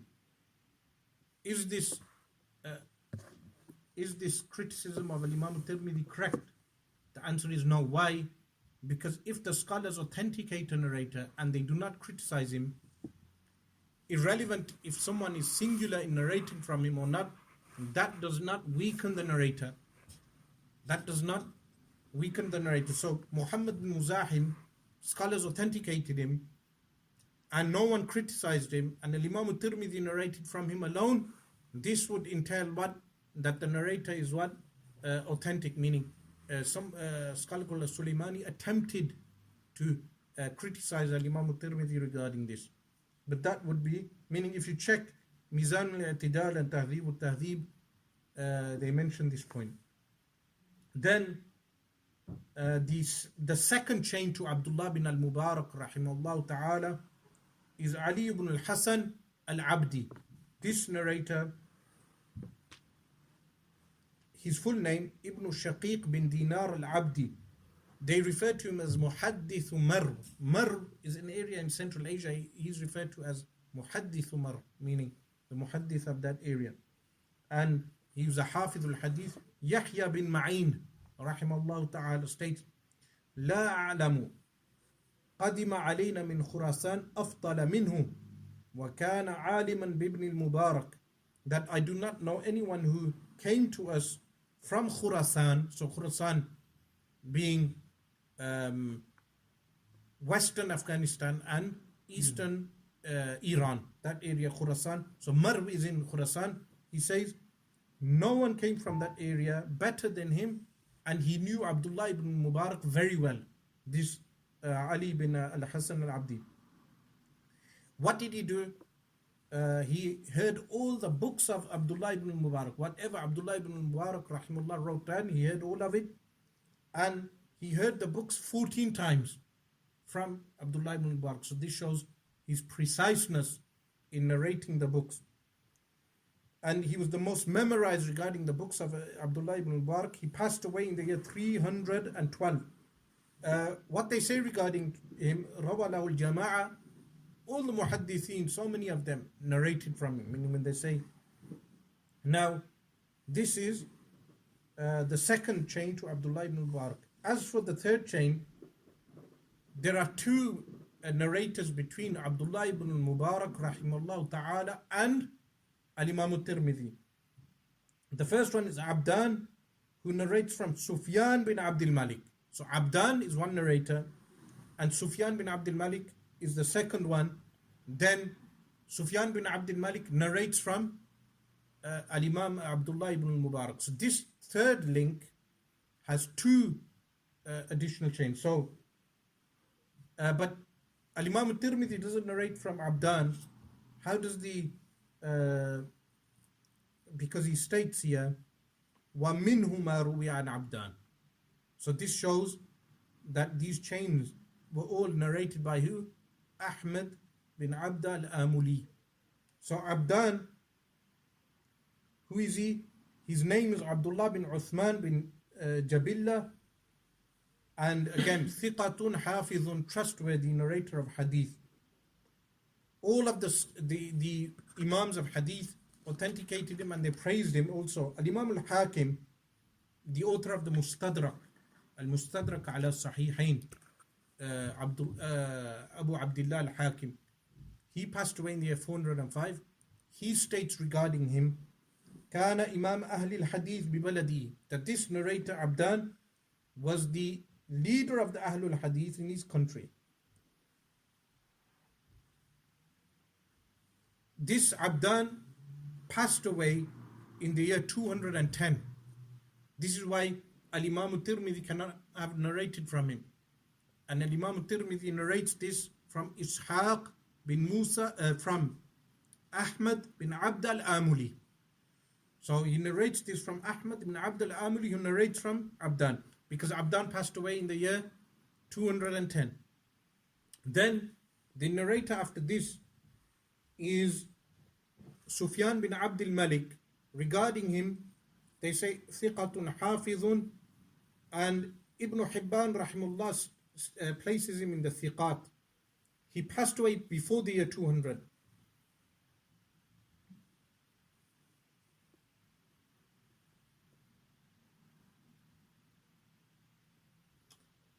This narrator, Sufyan bin Abdul Malik, you will find hadith for him in the Sunan of Abu Dawud, At-Tirmidhi and An-Nasa'i. Meaning, three of the narrators of the 6 books, 3 of them, meaning the compilers, narrate from him with their chain, meaning they have him in their chains of narration. How do you discover this? By checking works like Tahdhib al-Tahdhib and Taqrib al-Tahdhib. They tell you where are the hadith of this narrator found. Likewise, Al-Imam al-Dhahabi has a work on just the narrators of the 6 books. His work known as Al-Kashif. You go back as a quick reference point, you find all these narrators. The fourth chain which is presented, the fourth chain. So again, Ahmad bin Abd al-Amuli presents a fourth chain. This fourth chain is narrated from Hibban bin Musa, whose name is Ibn Siwar as-Sulami, Al-Imam al-Dhahabi rahimahullah states regarding him, Al-Basariyu, meaning is from Basra, Al-Hafidhu, and Ibn Hajar rahimahullah ta'ala states, Thiqatun. And Ibn Hibban also mentions him in his Thiqat. So Ibn Hibban, the author of the Sahih, has a book on Thiqat, trustworthy narrators. He passed away in the year 222. He is a narrator in the 6 books of Hadith. So all the 6 compilers of Hadith, they have him in their chains of narration. Now, what makes the likes of Ibn Hajar, rahimahullah ta'ala, and other scholars, Hufazul Hadith, is that they would know this from the like the back of their hand, meaning they will have an understanding of all the narrators and map out the chains of narration, knowing what years they died, in what years they lived, how they lived, their biographies.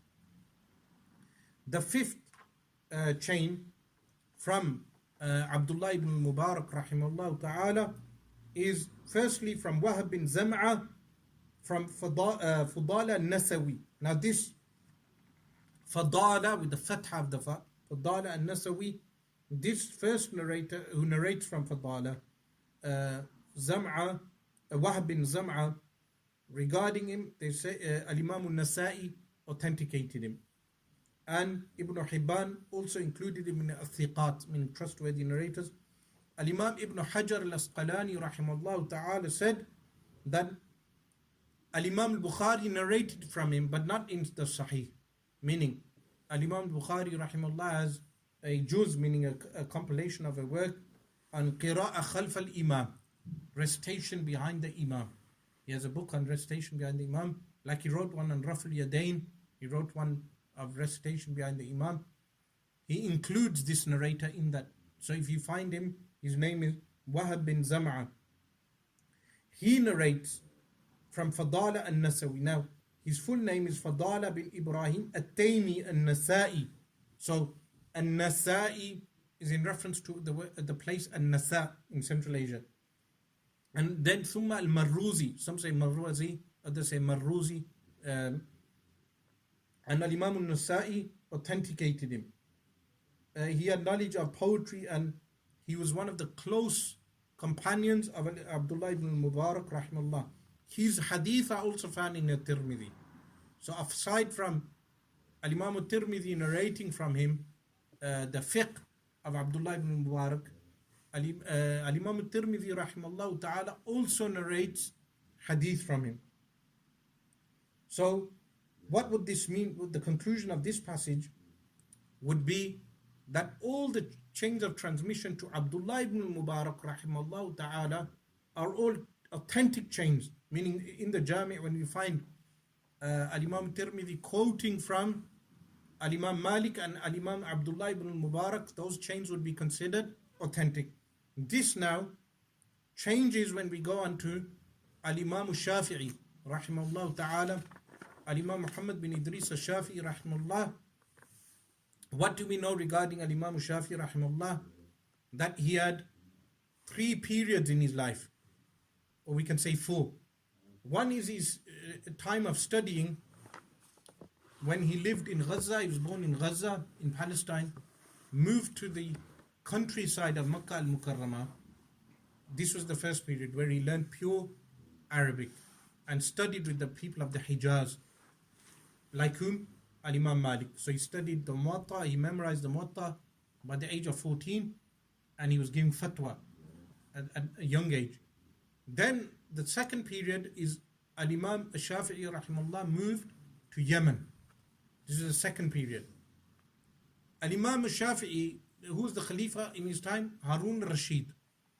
He received a post in government. Few people mention this. He received a post. This led to his third period where he was accused of being a Shi'i, because he wrote and said things in praise of the Ahlul Bayt, the family of the Prophet sallallahu alaihi wasallam.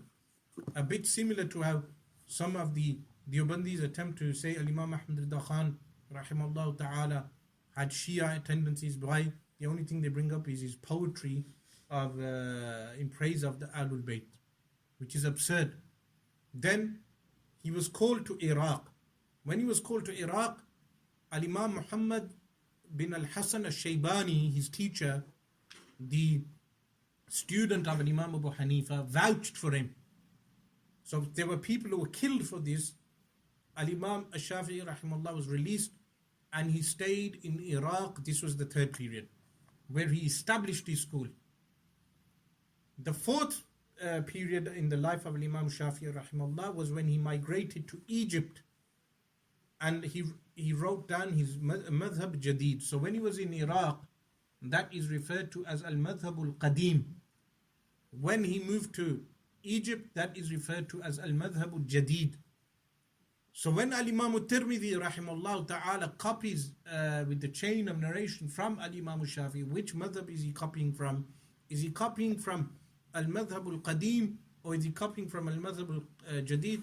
We will find out that he is copying from al-madhab al-qadim, and some of the things are from al-madhab al-jadid. Inshallah, with this passage on al-Imam al-Shafi'i rahimahullah, we have two passages left on this category.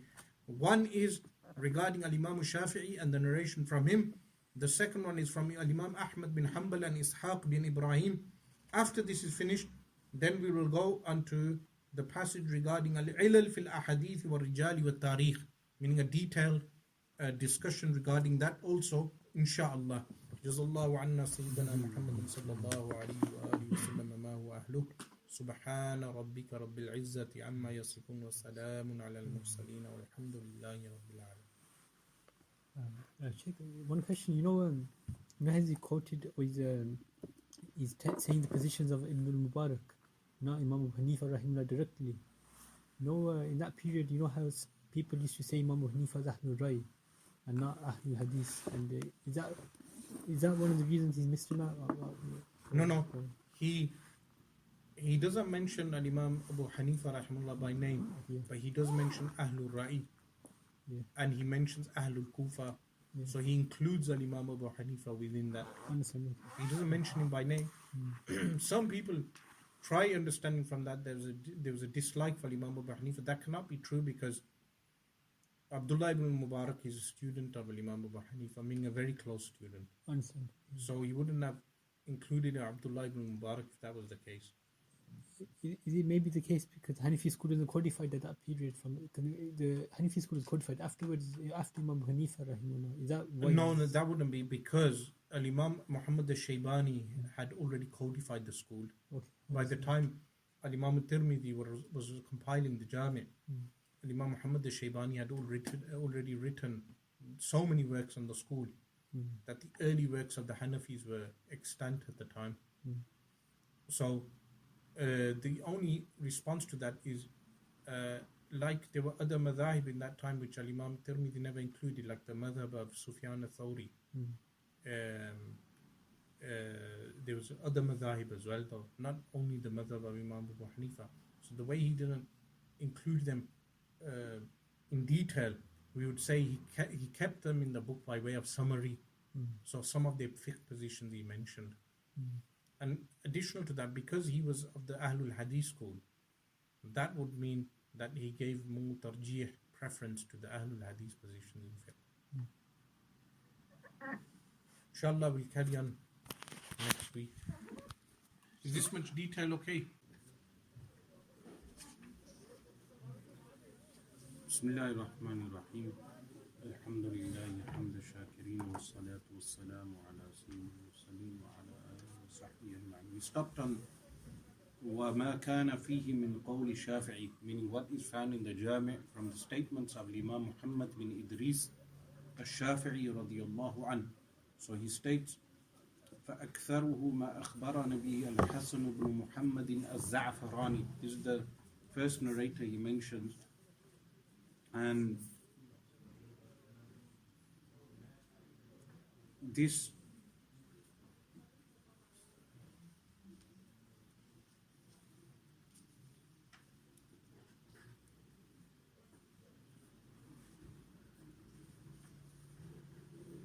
Za'farani,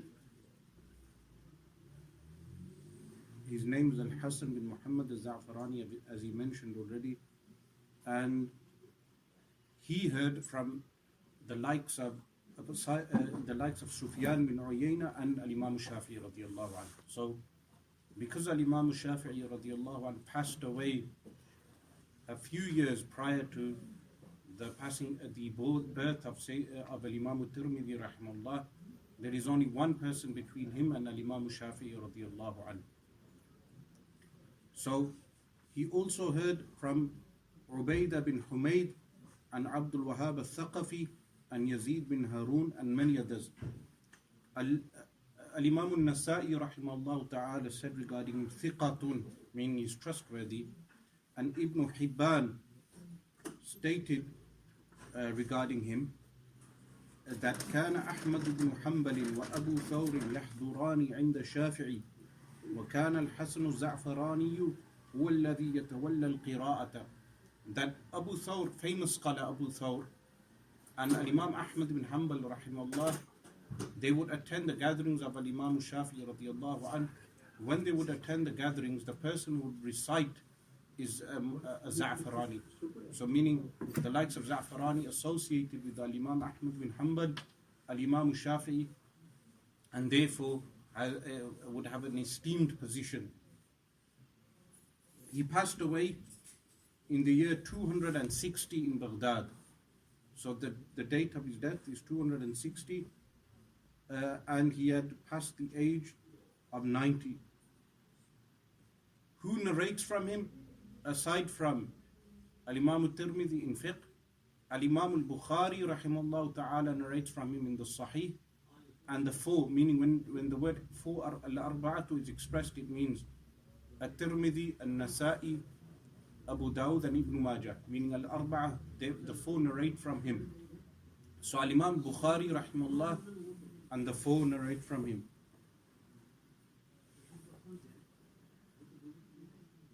What type of student was Za'afrani to Al-Imam Shafi'i radiyallahu anhu? He stayed very close to Al-Imam Shafi'i rahimahullah ta'ala in Iraq, and the madhab he narrated of Al-Imam Shafi'i radiyallahu anhu was madhabuhu al-qadim, the old school of Al-Imam Shafi'i. So Al-Imam Shafi'i radiyallahu anhu, as I mentioned previously, had 3 periods in his lifetime. One was when he stayed in the Hijaz and then he moved to Yemen. The second was when he was called up to Iraq. And the third was when he migrated from Iraq to Egypt. When he moved to Egypt, he changed many of his fatwa verdicts in order to show permissibility of changing a fatwa according to ijtihad. So one of the examples is when he went to Egypt, the people would make jirar, meaning containers, jirar, out of clay which had impurities. So he gave a fatwa permitting this out of necessity. These are examples of his madhab jadid in Egypt. So the Shafi'i school today is based on al-madhab al-jadid, but when in Iraq, he gave certain verdicts which the likes of Za'farani wrote down those verdicts in Iraq. His riwayah was so famous, Za'farani's, his riwayah from Al-Imam Shafi'i radiyallahu anhu, that his riwayah became known as Al-Fiqh al-Za'farani, meaning the riwayah that he had from Al-Imam Shafi'i radiyallahu anhu became so unique that the name became Al-Fiqh al-Za'farani. And Al-Mawardi said regarding him, وَأَثْبَتُ رُوَاتِ الْقَدِيمِ, he's the most established, meaning this is found in Tabaqat al-Shafi'iyya of Imam Tajuddin al-Subki and other works, where they mention that he's the most established narrator for the madhab qadim, the old school of Imam Shafi'i radiyallahu anhu. Majority of the fiqh of Imam Shafi'i radiyallahu anhu that is copied in the Jami' by Imam Tirmidhi rahimahullah is madhab qadim. So the majority of the aqwal we will find attributed to Imam Shafi'i radiyallahu anhu will be madhab qadim. Does this negate the reliability of the Jami'? The answer is no. Meaning Al-Imam Tirmidhi rahimahullah, his task was only to relate certain fiqh positions. He's not relating a madhab, meaning the formulation of the madhab came about, extended after him. So the purpose of Imam al-Tirmidhi rahimahullah ta'ala is just to relate fiqh positions of those particular imams. After this, the second narrator which he narrates from is Abu al-Walid al-Makki. Now, this narration from Abu al-Walid al-Makki is very specific to al-wudu and al-salah, meaning to ablution and to prayer.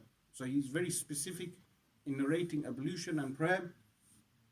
He narrates it from him, from al-Imam Shafi'i radiallahu anhu. Abu al-Walid, of course, is his kunya, gnomen. What's his name? Musa bin Abil Jarud.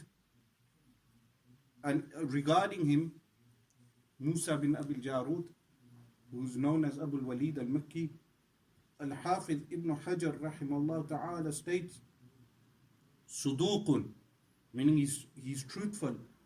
But this is relating to him narrating hadith. So he's trustworthy in narrating hadith. As for narrating fiqh, then he would be counted as trustworthy, meaning also, fiqh also.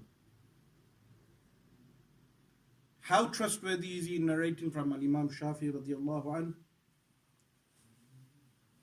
That if there is an ikhtilaf of the narration regarding Imam Shafi'i's position, the person to take the correct position from is Abu al-Walid al-Makki.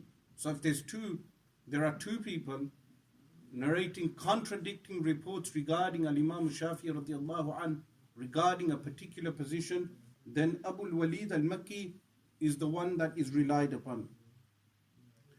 What did Imam al-Subki, Tajuddin ibn al-Subki rahimahullah ta'ala say? Faqihan jalilan, an exalted jurist who regarding him, that he resided in Makkah al-Mukarramah and he would give fatwa according to the Shafi'i school.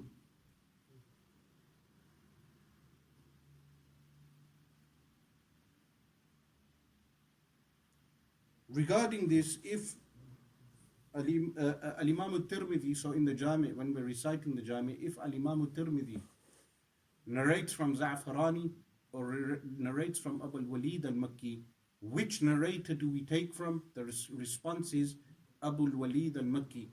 So if he narrates from Za'farani and from Abu al-Walid al-Makki, the narrator that is relied upon is Abu al-Walid al-Makki. Why? Because he's stronger in narrating from him.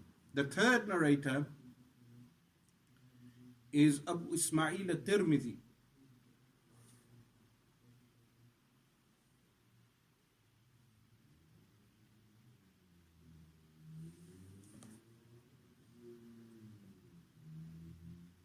This Abu Ismail al-Tirmidhi, when Al-Imam al-Tirmidhi rahimahullah narrates from him, he doesn't specify which are those masail. So, unlike Za'farani and Abu al-Walid al-Makki, he narrates from him, but he will not specify this particular narration is from Abu Ismail al-Tirmidhi. His full name is Muhammad bin Ismail bin Yusuf al-Sulami al-Tirmidhi. Relating to him, the scholars say Hafidhun Kabirun Thiqatun, meaning a major and memorizer of hadith and trustworthy. Al-Imam al-Nasa'i rahimahullah ta'ala said Thiqatun, trustworthy. And Dawra Qutni rahimahullah said Thiqatun Suduqun, that he's trustworthy and truthful. He passed away in the year 280. Which of the six scholars of hadith narrate from him? Al-Imam al-Tirmidhi narrates from him, and Al-Imam al-Nasa'i rahimahullah narrates from him. These are the scholars who narrate from him. But why is the narration of Abu Ismail al-Tirmidhi of less importance than the previous two? Because Yusuf bin Abu Ismail has two means. So the two means which are mentioned in the text where he states, so he states, وَمِنْهُ مَا حَدَّثَنَا أَبُو إِسْمَعِيلٍ حَدَّثَنَا Yusuf bin Yahya al-Qurayshi al-Buwaiti. So there are two links between Al-Imam al-Tirmidhi and Al-Imam al-Shafi'i radiallahu anhu. Who does Abu Ismail al-Tirmidhi narrate from? From Yusuf bin Yahya. Now this is a famous Imam, al-Buwaiti. He has works in fiqh, Shafi'i fiqh, very reliable, meaning from the Ashab of Imam Shafi'i, one of the scholars who wrote down the school, similar to Al-Imam Muhammad al-Shaybani and Al-Imam Abu Yusuf in our school. So his name is Yusuf bin Yahya, and his kunya Abu Yaqub al-Buwaiti. Al-Buwaiti is in reference to Buwait. Buwait is an area in Egypt, and he was again a major scholar. They say regarding him, كان إماما جليلا عابدا زاهدا فقيها عظيما مناظرا جبلا من جبال العلم والدين, meaning very trustworthy scholar. And he's from the greater companions of Al-Imam al-Shafi'i, from the Misri people, meaning from the people of Egypt. So what does that tell you? If he's from the companions of Al-Imam Shafi'i in Egypt, what narration is this for the school? This would be Al-Madhab al-Jadid, meaning not Al-Madhab al-Qadim. So when this narration, when Al-Imam At-Tirmidhi narrates from him, it's relation to the Madhab Jadid.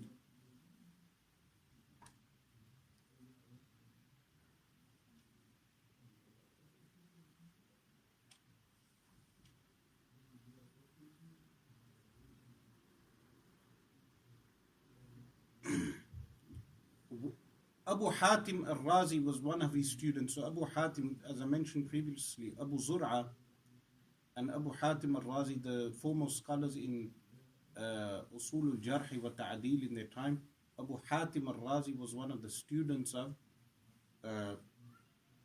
al-Buwaiti. And what did Abu Hatim al-Razi say regarding him? Suduqun. He's trustworthy, meaning truthful. After Al-Imam al-Shafi'i passed away, prior to passing away, he made Al-Imam al-Buwaiti his successor. So al-Buwaiti was the successor of Al-Imam al-Shafi'i radiallahu anhu. So this chain that Al-Imam al-Tirmidhi has, which is Abu Ismail al-Tirmidhi from al-Buwaiti, the chain is authentic. And whatever is narrated from this would be counted as al-Madhab al-Jadid. The fourth chain of narration is from Abu Ismail from al-Rabi'. Now, which this chain also has two links. This chain also has two links. When this chain has two links, Al-Imam al-Tirmidhi rahimahullah in the Jami', in the work, points out to this chain. So unlike the previous one of al-Buwaiti, the chain including Buwaiti, this particular chain, Al-Imam Shafi'i, Al-Imam al-Tirmidhi rahimahullah would point out that this particular chain, what he's relating from Al-Imam Shafi'i radiallahu anhu. His full name, Al-Rabi, is Al-Rabi bin Sulaiman bin Abdul Jabbar al-Muradi al-Misri. And he was the muhaddith, considered the muhaddith of Egypt in his time. He accompanied Al-Imam Shafi'i radiallahu anhu. And he was also one of those people who wrote down tadween, meaning wrote down the positions of Al-Imam Shafi'i radiallahu anhu, and they would refer back to him when there was a contradiction in the position. So if there was a contradiction in the position, what fiqh position Al-Imam Shafi'i took, they would refer back to him also. He died in the year 270. Who narrated from him? From the Ashab al-Sitta, meaning the Al-Kutub al-Sitta, the Arba'a, meaning At-Tirmidhi, An-Nasa'i, Abu Dawud, and Ibn Majah. Those four narrated from him. But when Al-Imam al-Tirmidhi narrates from him, Al-Imam al-Tirmidhi rahimahullah ta'ala narrates via someone. Meaning, Al-Imam al-Tirmidhi does not have a direct chain to him. He narrates via someone.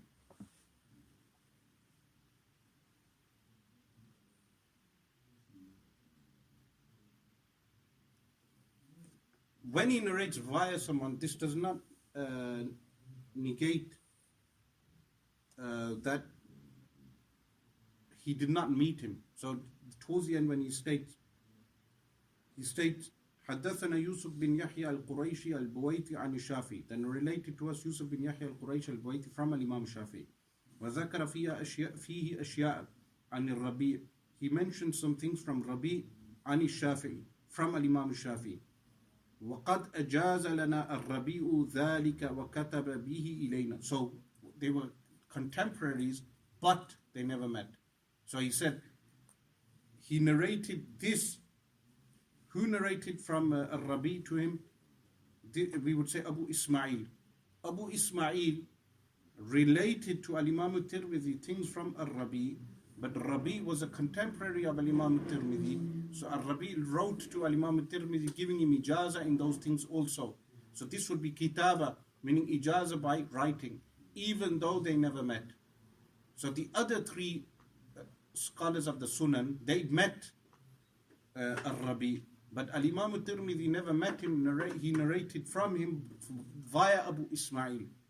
And then Al-Rabi' wrote a letter to Al-Imam al-Tirmidhi giving him permission to narrate that.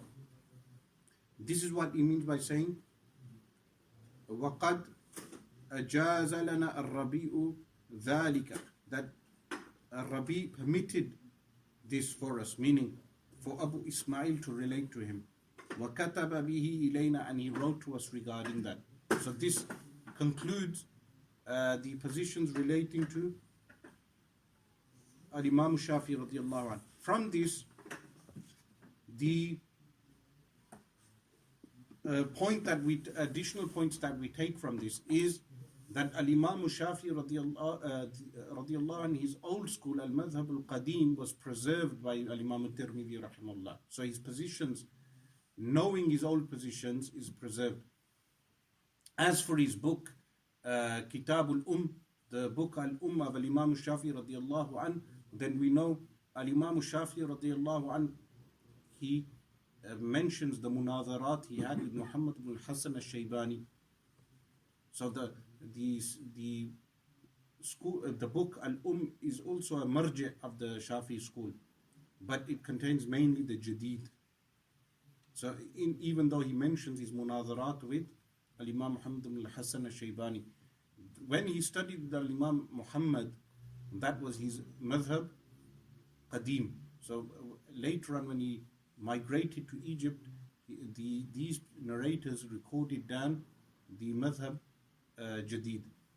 Read the next part, please. وما كان فيه من قول أحمد بن حنبل وإسحاق بن إبراهيم فهو ما أخبرنا به إسحاق بن منصور عن أحمد وإسحاق إلا ما في أبواب الحج والديات والحدود فإني لم أسمعه من إسحاق بن منصور أخبرني به محمد بن موسى الأسم عن إسحاق بن منصور عن أحمد وإسحاق وبعد كلام إسحاق أخبرنا به محمد بن أفلح عن إسحاق وقد بينا هذا على وجهه في الكتاب الذي فيه الموقوف. So here again we have two additional schools. One is the school of Imam Ahmad bin Hanbal, and the second one is the school of Ishaq bin Ibrahim. For this he mentions فهو ما أخبرنا به إسحاق بن منصور عن أحمد وإسحاق. So the narrator here, first one mentioned, is Ishaq bin Mansur, narrating the school of Imam Ahmad and Ishaq bin Ibrahim.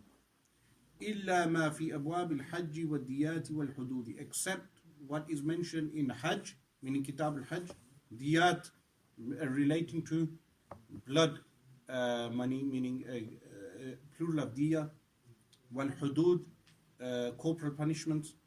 فإني لم أسمعه من إسحاق بن مسهور. These narrations, meaning when he narrates from Al-Imam Ahmad and Al-Imam Ishaq bin Ibrahim, he has not heard that from Ishaq bin Mansur. Who has he heard from? أخبرنا به محمد بن موسى الأصم عن إسحاق bin Mansur. So here he re-narrates from the same narrator but via someone. So in most of the other chapters he narrates directly, and then in some of the chapters, which ones? Abwab al-Hajj, Ad-Diyat and Al-Hudud, he narrates from Ishaq bin Mansur via Muhammad bin Musa al-Asam. an Ahmad wa Ishaq, meaning who narrates directly from the two Imams. وَبَعْدُ كَلَامِ إِسْحَاقِ, so some of what Ishaq bin Mansur related, أخبرنا به محمد بن أفلح. So the pivotal narrator for Al-Imam Ahmad and Ishaq bin Ibrahim is this narrator known as Ishaq bin Mansur. So Ishaq bin Mansur narrates from them, but when Al-Imam Tirmidhi narrates from Ishaq bin Mansur, you divide that into three categories. One category is where he narrates directly from Ishaq bin Mansur. A second category is where he narrates via Al-Asam. And the third category is where he narrates via Muhammad bin Aflah, who narrates from Ishaq. So when he says وَقَدْ بَيَّنَّا هَذَا عَلَى وَجْهِ فِي الْكِتَابِ الَّذِي فِيهِ الْمَوْقُوفِ, we explain this, meaning هذا, mean the chains, على وجهه, in its correct manner, في الكتاب الذي فيه الموقوف, in that book in which there is mawquf. This allusion of Imam Tirmidhi is allusion to his book which he wrote on al-mawquf. He has a book on al-mawquf which is lost. So he wrote a book on mawquf narrations. This work would be considered a musnad work, meaning the purpose of the Jami' of Imam Tirmidhi is to compile a hadith directly from the Messenger of Allah sallallahu alaihi wasallam. So this would be considered a musnad work. But when he says, I explain this in the work in which there is mawquf, this alludes to a work which Imam Tirmidhi had written just on mawquf, and that work is lost. So these narrators, the first one, Ishaq bin Mansur. Ishaq bin Mansur here is being the pivotal narrator, the axis point for the narrations of Imam Ahmad bin Hanbal and Ishaq bin Ibrahim. The first chain being directly from Ishaq bin Mansur. Who is Ishaq bin Mansur? His kunya is Abu Yaqub al-Kawsaj, and the scholars, they authenticated him and praised him.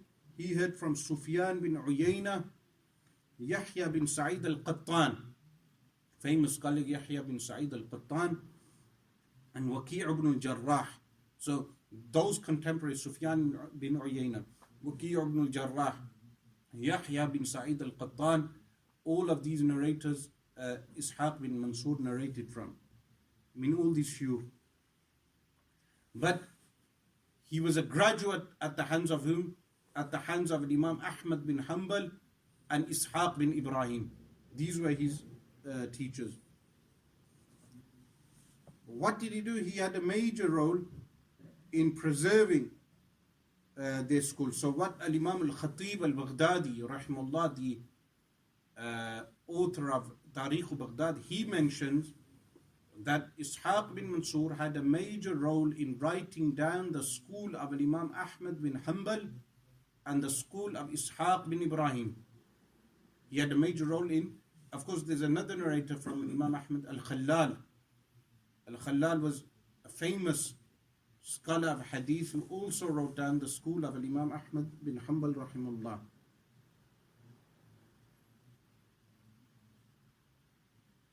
So when regarding one mas'ala, there are numerous statements of Imam Ahmad bin Hanbal rahimahullah ta'ala regarding any position.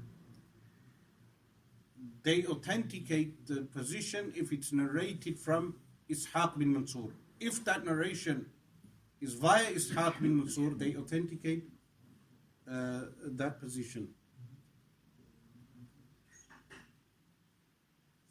Why is that? The main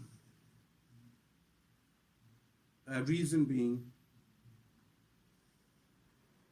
is when Imam Ahmad bin Hanbal retracted some of his positions in certain things, Imam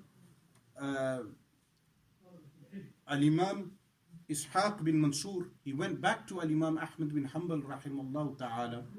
When he went back to Imam Ahmad bin Hanbal, he said, you retracted on those specific positions. When you retracted back on those specific positions, this is the answer to those retractions. when he went back to, when Imam Ahmad looked at those Masail, Imam Ahmad bin Hanbal and Ishaq bin Mansur's positions were the same. So because of this, his authenticity is increased, meaning his reliability is increased. The second narrator after this, meaning the narrator who narrates from Ishaq bin Mansur, is Al-Asam. This, by the way, Ishaq bin Mansur, he passed away in the year 251. Assalamu alaikum. Wa alaikum rahmatullah. When he passed away in the year 251, all the narrators of hadith narrated from him except Al-Imam Sulaiman ibn al-Ash'ath Abu Dawud rahimahullah ta'ala. كيف حاله؟ ما شاء الله جزاك الله خير يا شيخ. منذ زمان ما رأيتك. أنا أعرفك. عارف لكن ما رأيتك منذ زمان. لكنك تغيرت. تغيرت كيف؟ أصبحت شيخا كبيرا. لا كيف حالك؟ الحمد لله بخير. حياك الله. نعم أنت تغيرت. كنت أول عندنا كنت حداثة السن أيوه ما شاء الله. كيف حالك؟ الوالد موجود نصلي نحن وإياه. أيوه نعم. ما شاء الله. أنت كيف حالك؟ الحمد لله. هؤلاء تلامذتك. تلاميذ طلابك ما شاء الله جزاكم الله خير. يدرسون الجامع الترمذي. ما شاء الله. الآن حاليا أنا أترجم لهم بعض الرواة الجامع الترمذي الذين أخذ عنهم أبو عيسى الترمذي الفقه عن المذاهب، يعني رواة أهل الكوفة ورواة ما شاء الله. الإمام أحمد. جزاك الله خير يا شيخ. بارك الله فيك. You are very lucky brother. You are very very lucky. You have this Shaykh. ما شاء الله ما شاء الله. He studied with some scholars in Arabic countries. ما شاء الله. جزاك الله خير. وإياكم إن شاء الله. بارك الله فيك.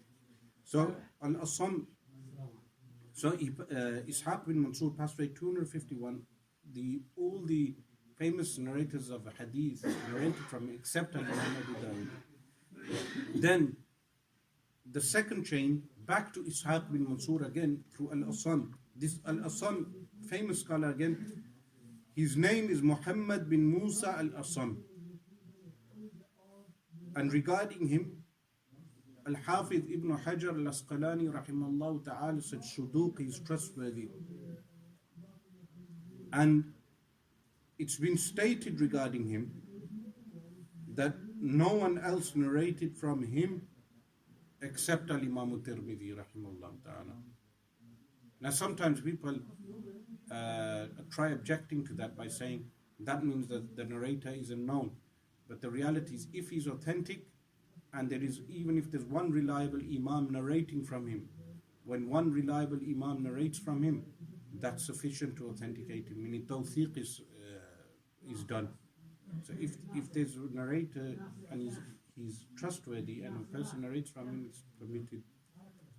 The third chain of narration is specific to Muhammad bin Aflah. Muhammad bin Aflah, who narrates from Ishaq. This third chain, by the way, is only specific to Ishaq, the fiqh of Ishaq bin Ibrahim.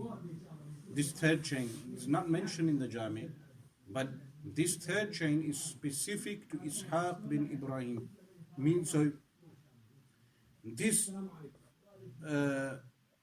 Muhammad bin Aflah, his full name is Muhammad bin Aflah bin Abdul Malik al-Naysaburi.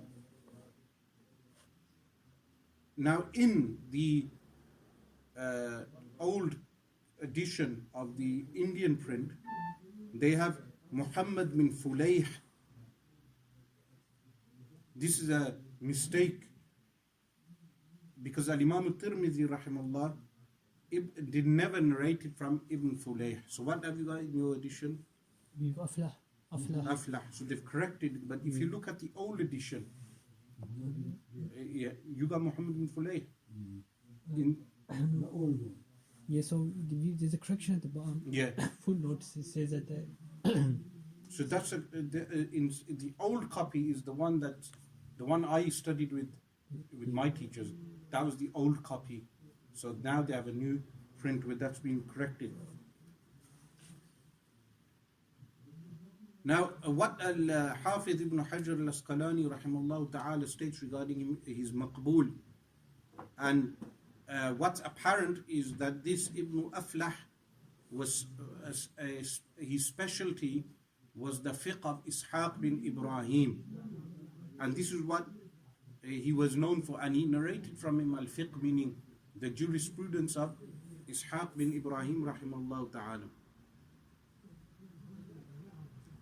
What al-Imam al-Zahabi rahimahullah in his book Tadhib al-Tahdhib, not to be confused with Tahdhib al-Tahdhib, not to be confused with Tahdhib al-Tahdhib, Tadhib al-Tahdhib, he states that this narrator Muhammad bin Aflah narrated from al-Imam Muhammad bin Idris al-Shafi'i and Abu Usama and Ishaq bin Rahuwayh rahimahullah ta'ala. So the Imam Zahabi states that he does have a narration from Imam Muhammad bin Idris al-Shafi'i, also this narrator, but Imam Tirmidhi never took his Shafi'i fiqh from him.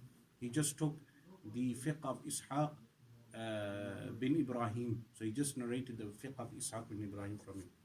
Read the next part. Is that clear, that passage? So that's finished. That segment of Al-Ilal al-Saghir, which relates to riwayat of the madhab. Now when you read the Jami', you refer back to what we've covered in the past 3 lessons. How many have we done? Is this lesson 3? This is lesson 3. Yeah. So past 3, including this lesson, you refer back to that, the methodology and who those narrators were. When you read the Jami now, it'll be very straightforward. You'll understand how he narrated from Al-Imam Ahmad, how he narrated from Al-Imam Shafi, how he narrated from Abdullah bin al-Mubarak and all the others. وما كان فيه من ذكر العلل في الأحاديث والرجال والتاريخ فهو ما استخرجته من كتاب التاريخ وأكثر ذلك ما ناظرت به محمد بن إسماعيل ومنه ما ناظرت عبد الله بن عبد الرحمن وأبا زرعة وأكثر ذلك عن محمد وأقل شيء فيه عن عبد الله وأبي زرعة. وإنما حملنا على ما بينا في هذا الكتاب من قول الفقهاء وإلل الحديث لأن سئلنا عن هذا فلم نفعله زمانا ثم فعلناه لما رجونا فيه من منفعة الناس لأن قد وجدنا غير واحد من الأئمة تكلفوا من التصنيف ما لم يسبقوا إليه منهم هشام بن حسان وعبد الملك بن عبد العزيز بن جريج وسعيد بن أبي عروبة ومالك بن أنس وحماد بن سلمة وعبد الله بن المبارك ويحيى بن زكريا بن أبي زائدة ووكيع بن الجراح وعبد الرحمن بن مهدي وغيرهم من أهل العلم والفضل صنفوا فجعل الله في ذلك منفعة كثيرة ولهم بذلك الثواب الجزيل وعند الله لما نفع الله المسلمين به فبهم القدوة فيما صنفوا. Okay, here what the subject is gone on to now is 2 things. One is those scholars who wrote regarding al-ilal in ilm al-hadith, and the second is those who preceded al-Imam al-Tirmidhi in writing the books of hadith. So the first paragraph relates to those scholars who wrote down ilal al-hadith, and the second paragraph relates to what we would say tarikh tadween al-hadith. Inshallah next week we'll cover this in detail regarding the history of ilal al-hadith and also the history of tadween al-hadith, how hadith was written, and the biographies of all the people he mentioned here.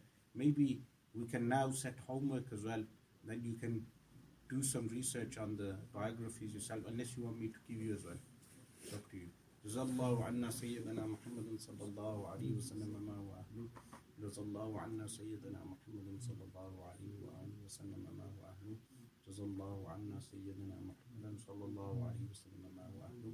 Subhana rabbika rabbil izzati amma yasifun wa salamun ala al-mursaleen walhamdulillahi rabbil alamin. So you have like Abdul Rahman bin Mahdi, teacher of Imam Bukhari. He's the one who advised him to place the hadith innama al-a'malu bin niyat at the beginning of the Sahih. He's in the Waki ibn Jarrah. There's Malik bin Anas, Imam Malik. He doesn't need. You don't need to go through it. So there's narrators there. He's giving you a history of who compiled works of hadith. Very interesting once you get into it. But the Ilalul Hadith, inshallah, I'll summarize some of the stuff of what some of my teachers wrote as well on this subject, inshallah.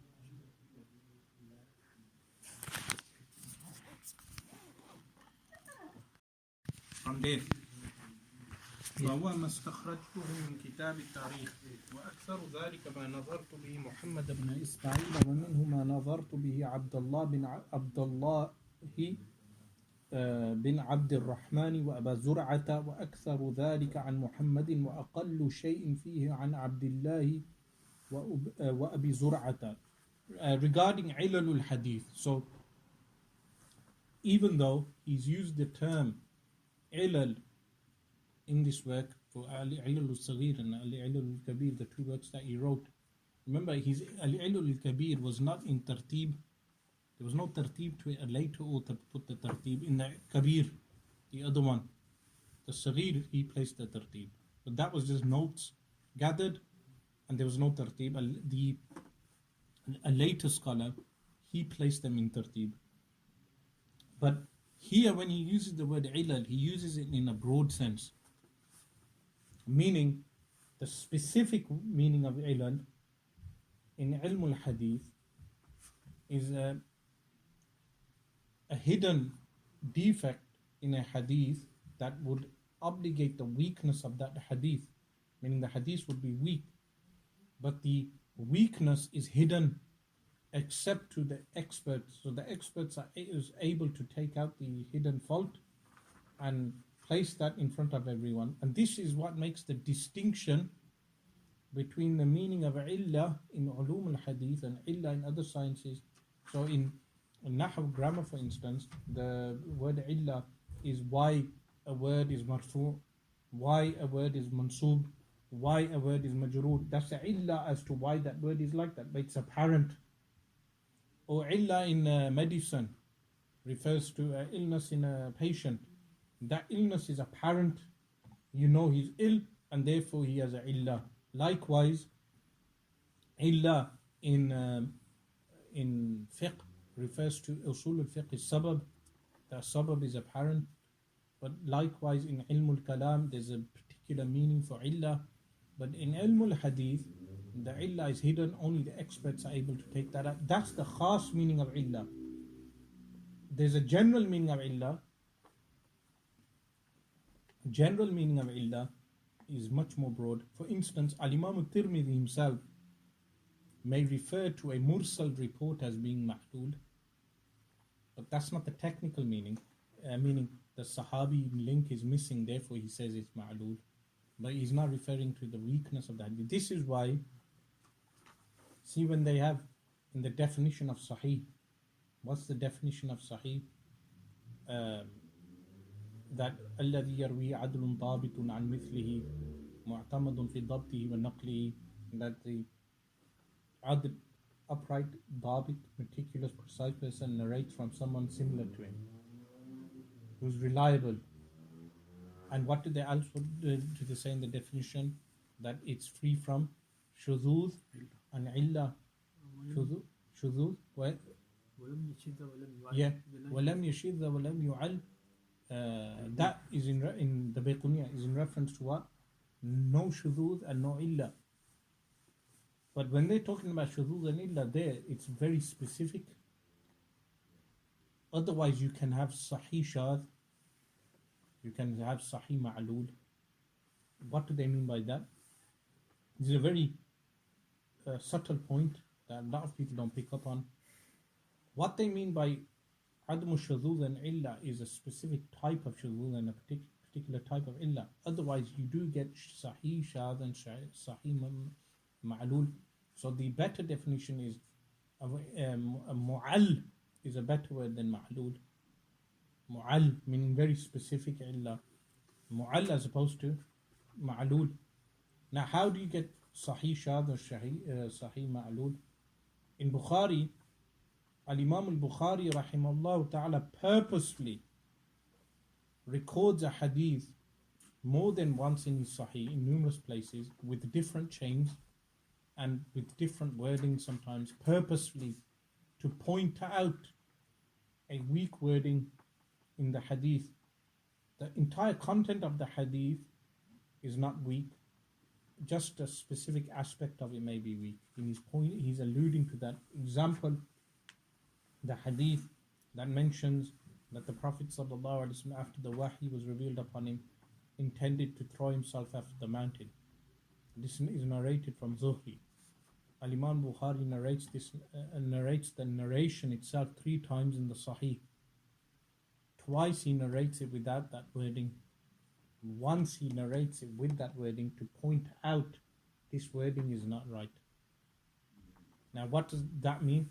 Sahih Shadh, meaning the entire text is authentic, just that wording is not authentic. And this answers a lot of problems which people bring up regarding Bukhari and Muslim.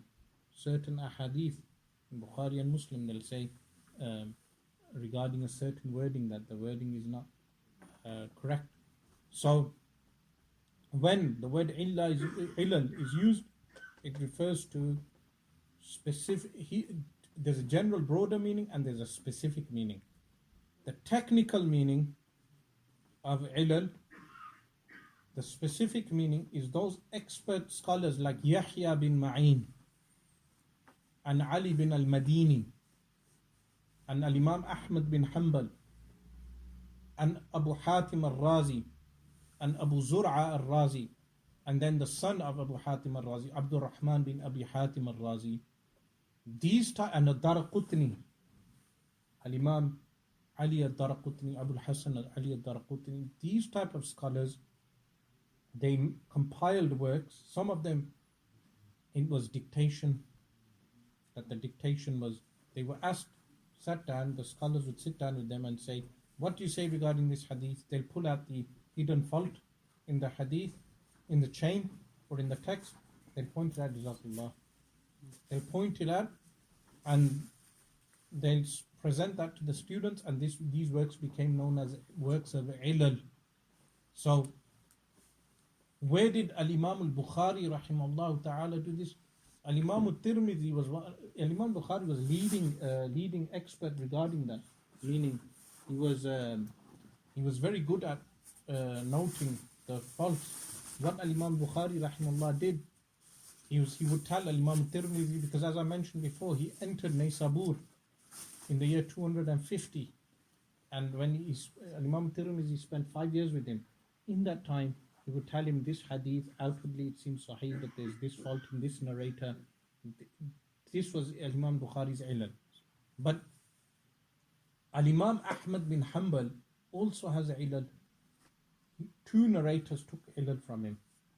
If you check in Imam Ahmad bin Hanbal's book Ilal, there's 2 narrators, both are published.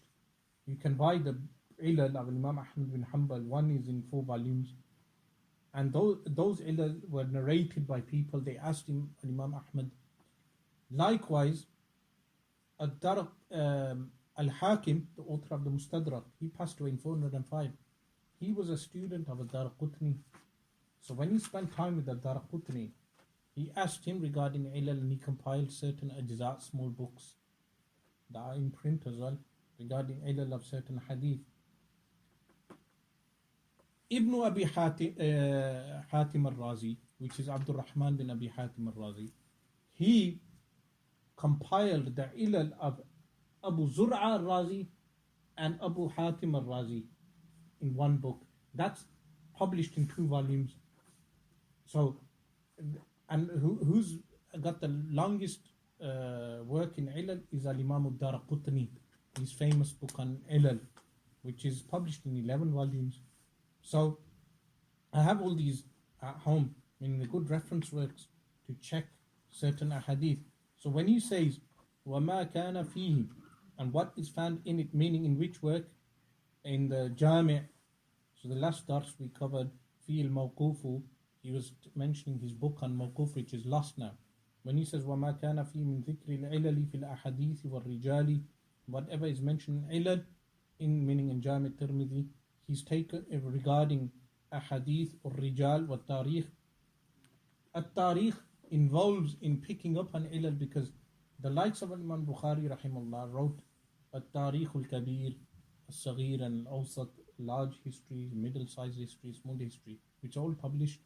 And they tell you why is Tarikh important, because it'll tell you whether these two narrators met or not. Remember the subtle distinction between Al-Imam al-Bukhari and Al-Imam Muslim, that Al-Imam Muslim says it's sufficient that the two narrators be contemporaries, while Al-Imam al-Bukhari says the liqa must be established that they actually met. This is a subtle distinction. So how do you determine that? Through Tarikh. This is why we would say Ilalul Hadith is the seed that led to the development of Ulum al-Hadith. How? Meaning, in the time of the companions, there were only companions narrating hadith. When one companion would criticize another companion, which happened because they would say, like Sayyidina Umar radiallahu anh said regarding Fatima bint Qais. Fatima bint Qais narrated a hadith regarding when she was divorced and the Prophet sallallahu alaihi wasallam made her sit iddah, and she related a certain thing. Sayyidina Umar radiallahu anh said, we do not accept the hadith because this woman may have forgot. So this is illah now. So it was the development of pointing out the reason for the weakness. That led to the development of usul al-hadith, meaning narrator criticism, usul al-jarh wa ta'dil. Even though sahaba udul, meaning they don't lie. So the individual sahabi may have forgot. So when Abdullah bin Umar radiallahu anhuma and the narration regarding the wailing harms the dead, and Sayyidah Aisha radiallahu anha, how she narrated the hadith and the wordings differed. So like this, the development of ilal. So when he states fil ahadith wal rijali wa tarikh, فهو ما استخرجته من كتاب التاريخ. It's whatever I extracted from the book at-Tarikh. Here the Tarikh is in reference to earlier books of at-Tarikh which are mentioned, and the obvious one here is the Tarikh of Al-Imam al-Bukhari rahimahullah. So for someone to claim now that Al-Imam al-Bukhari's Sahih is only narrated by Muhammad bin Yusuf al-Farabri, is the only narrator, how absurd. If the work of Imam Bukhari, his Tarikh is narrated by so many narrators, and then Imam Tirmidhi is mentioning it, imagine his Sahih, which was his best work. So do you see how amateur these kind of objections are made now on the ahadith? So فهو ما استخرجته من كتاب التاريخ وأكثر ذلك ما نظرت به محمد بن إسماعيل. Majority of it is what I discussed. Nazartu doesn't mean I debated him, meaning cross-questioned him. Muhammad bin Ismail al-Imam Bukhari rahimahullah. ومنه ما نظرت به عبد الله بن عبد الرحمن وأبا زرعة. So Abdullah bin Abd al-Rahman is Ibn Abi Hatim, yes, and then so here he mentions, we'll see what he states in the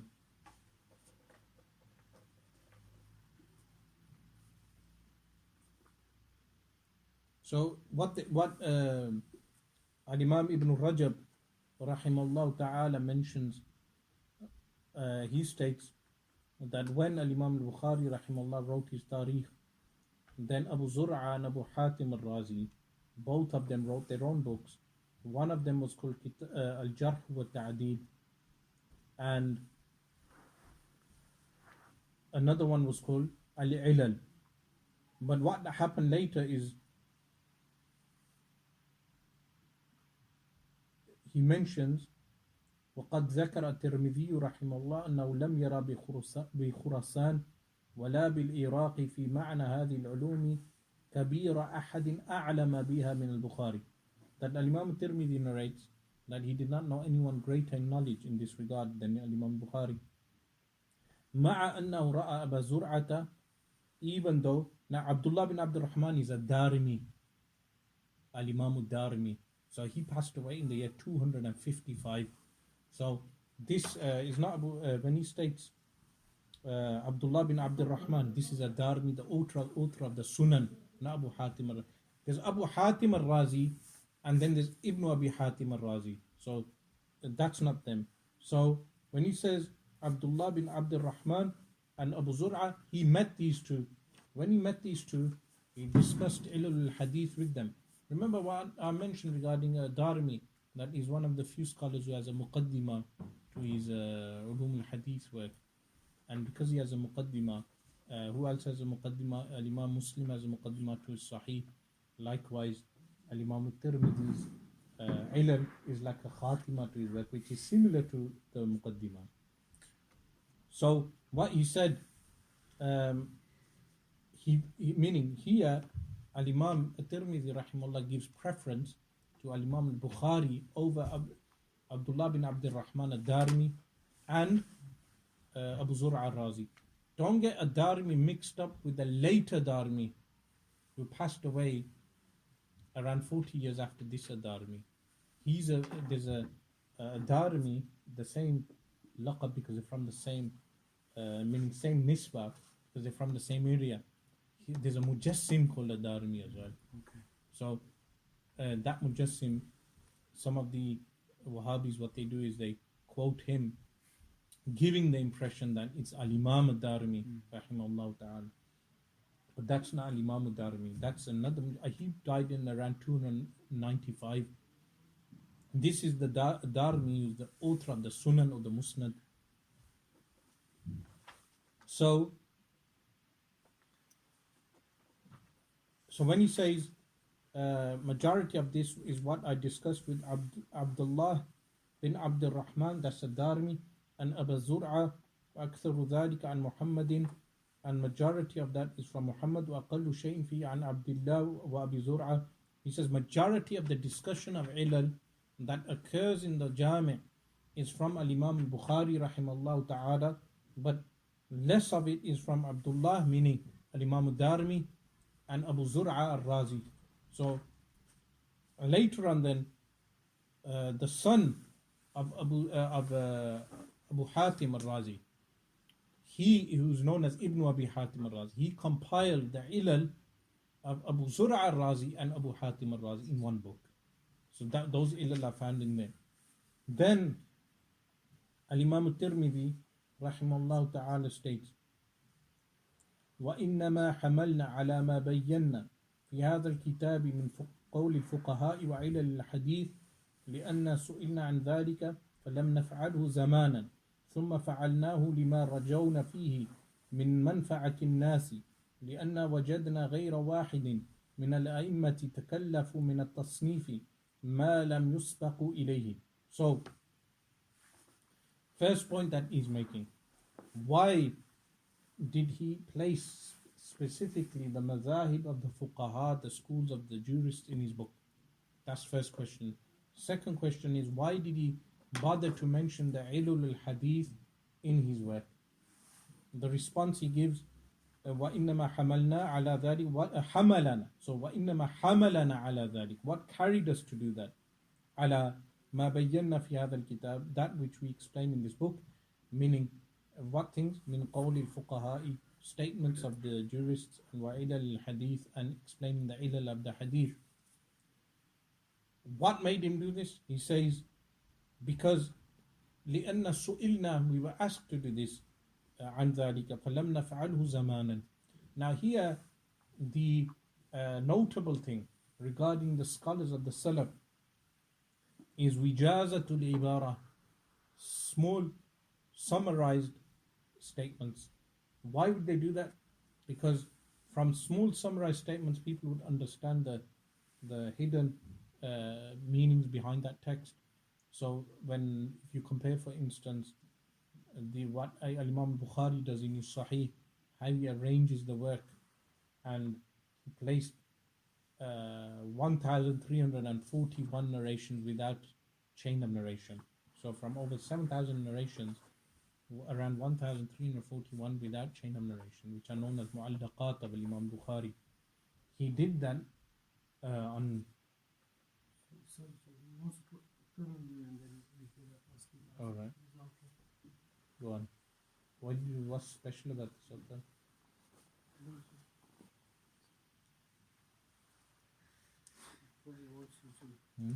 Bless the Quran.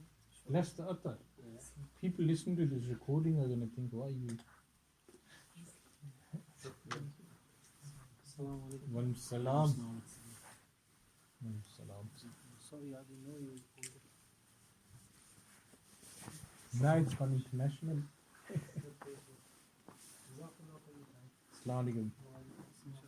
If you had told me you're coming, I would have arranged. Inshallah, next Thursday. I didn't know you were coming. This came to do Dawra. Inshallah, next Thursday. Inshallah. So,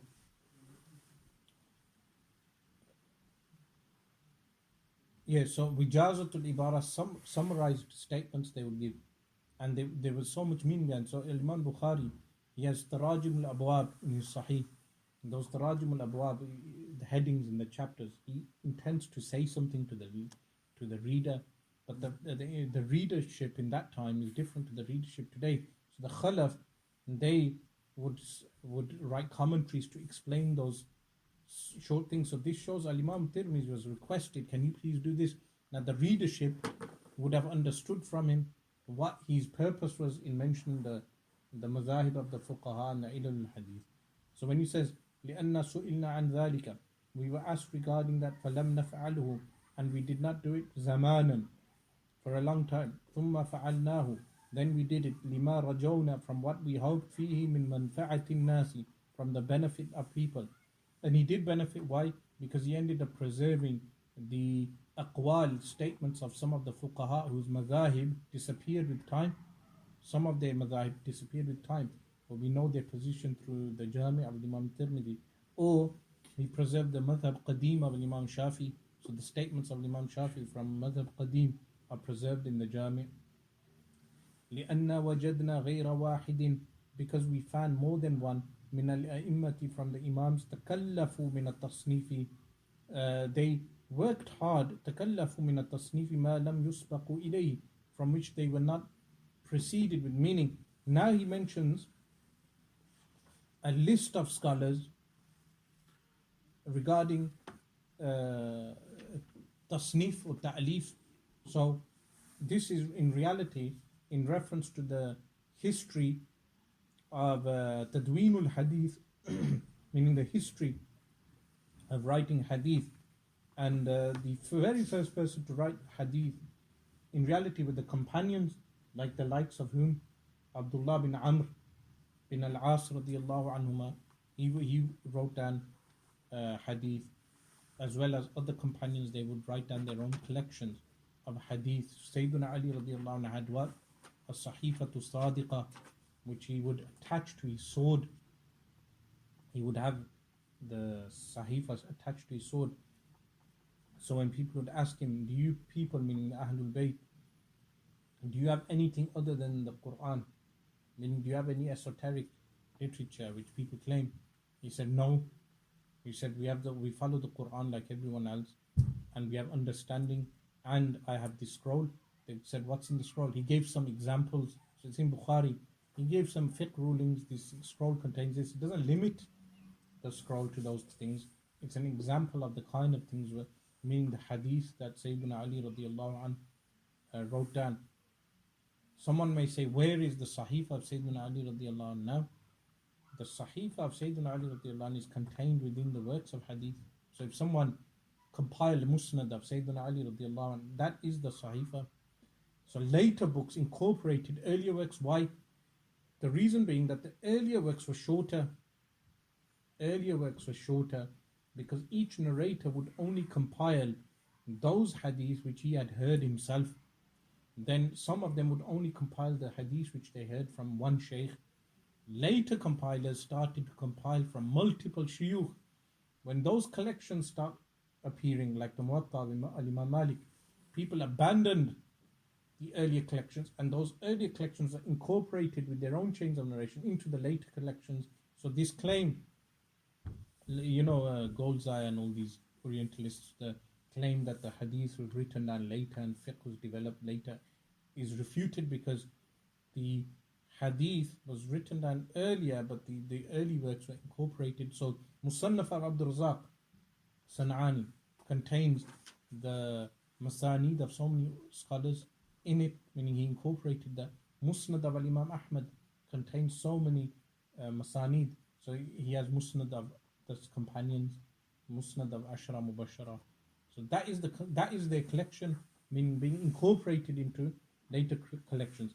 So when he mentions early authors, he mentions فمنهم هشام بن حسان وعبد الملك بن عبد العزيز بن جريج وسعيد بن أبي عروبة ومالك بن أنس وحماد بن سلمة وعبد الله بن مبارك ويحيى بن زكريا بن أبي زائدة ووكيع بن الجراح وعبد الرحمن بن مهدي وغيرهم and others من أهل العلم والفضل, from people of knowledge and virtue. صنفوا, they wrote, meaning these are a reference to early works of hadith. فجعل الله تبارك وتعالى في ذلك منفعة كثيرة. Allah subhanahu wa ta'ala created in that immense benefit. فنرجو, we hope, لهم بذلك الثواب الجزيل, immense reward. الجزيل meaning copious. من عند الله تعالى لما نفع الله المسلمين به, from that which Allah benefited the Muslims with. فهم القدوة, they are the leaders فيما صنفوا, in that which they wrote. Inshallah, from this point we'll carry on next week, because did you guys check the biographies of these compilers? Did you do that? So inshallah I'll have to do that for you next week. And then next week also goes on to Jarh wa Ta'deel in the Asanid, and a technical discussion inshallah will be mentioned regarding Usul al-Jarh wa Ta'deel as well. Jazallahu anna Sayyidina Muhammadan sallallahu alayhi wa sallam ma huwa ahluh. Subhana rabbika rabbil izzati amma yasifun wa salamun ala al-mursaleen walhamdulillahi rabbil alamin. Shaykh, Ishaq bin Ibrahim is mujtahid as well. Yeah. Madhab. Yeah. That's why he mentioned him in the With the Imam. with the Imam Ahmad bin Hanbal. You know, Sunnah Hadith, when they got like more formalized as a separate science, is that when Illa became restricted to Illa bil Qadr? So you know, like here the author uses Illa generally. Was it only later on where Illa got restricted to its use as Illa Qadr? Later on when Sunnah Hadith are formalized properly? What is Illa in its origin? They never used that term originally. The term Illa came about later, but it denotes anything that is some would consider weak. So Mursal Hadith, according to some, is weak. So because they considered Mursal Hadith weak, they refer to it as Illa. But according to others, Mursal is accepted with its conditions. So but the specific Illa that they refer to is Illa Qadiha. That's later when it became more specific to a particular type, which is a hidden fault that's not apparent to the reader or to the standard hadith scholar. So anyone who became an expert in Ilal Hadith would show his brilliance and superiority in that particular science. Meaning, anyone who's brilliant in Ilal Hadith was considered the most brilliant in Ulum al Hadith overall. Inshallah, next week we'll do more, because there's the gathering here today as well. سيدنا محمد وعلى آله وصحبه أجمعين. اللهم صل وسلم وبارك على سيدنا محمد طب القلوب ودوائها ونور الأبصار وضيائها وعافية الأبدان وشفائها، وصلى الله وسلم وبارك على سيدنا محمد كلما ذكرك الذاكرون وغفل عن ذكرك الغافلون.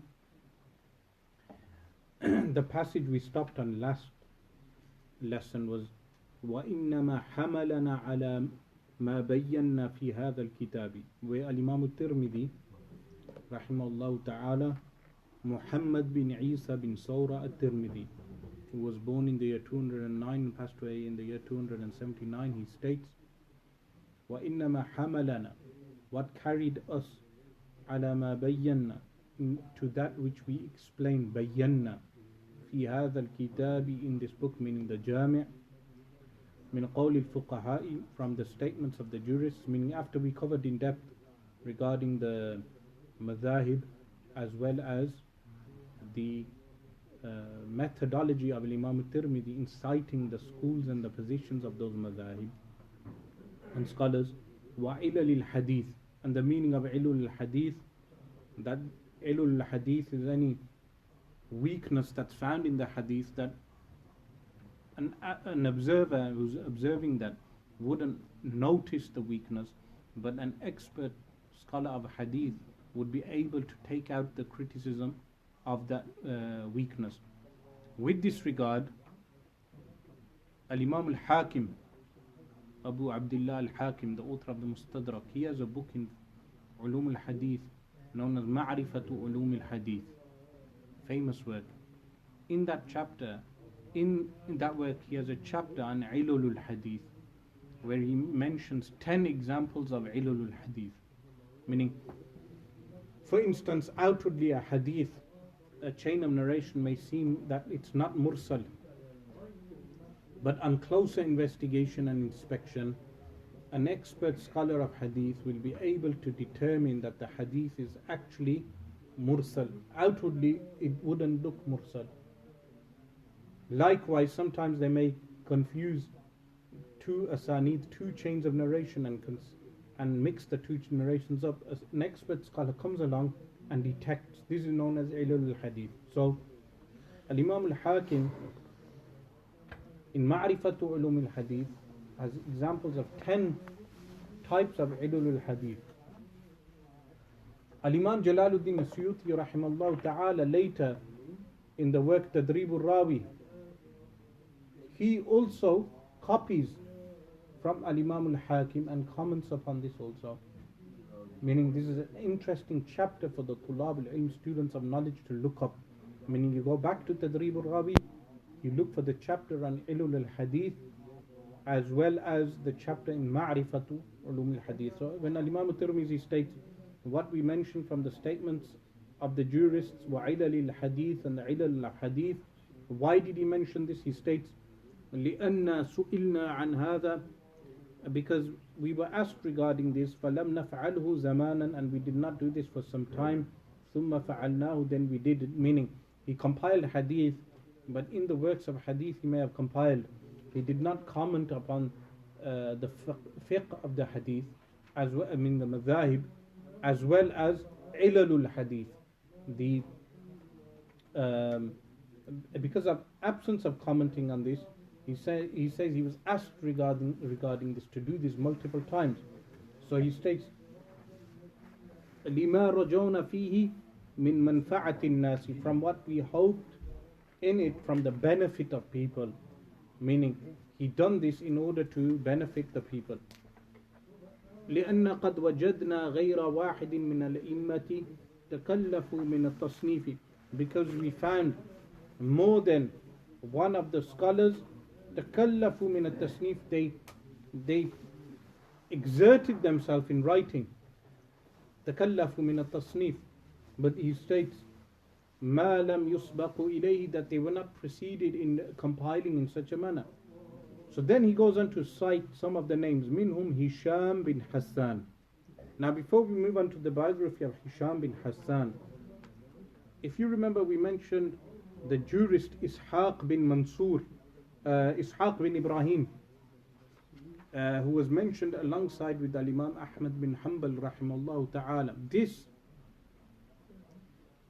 is Ishaq bin Ibrahim bin Muhammad bin Rahuweh, famous scholar. Ishaq bin Ibrahim bin Mukhallad bin Rahuweh. This is his name. He was born in the year 161. What does he state regarding him in Taqrib al-Tahdhib? Al-Imam Ibn Hajar rahimallahu ta'ala, he states regarding him,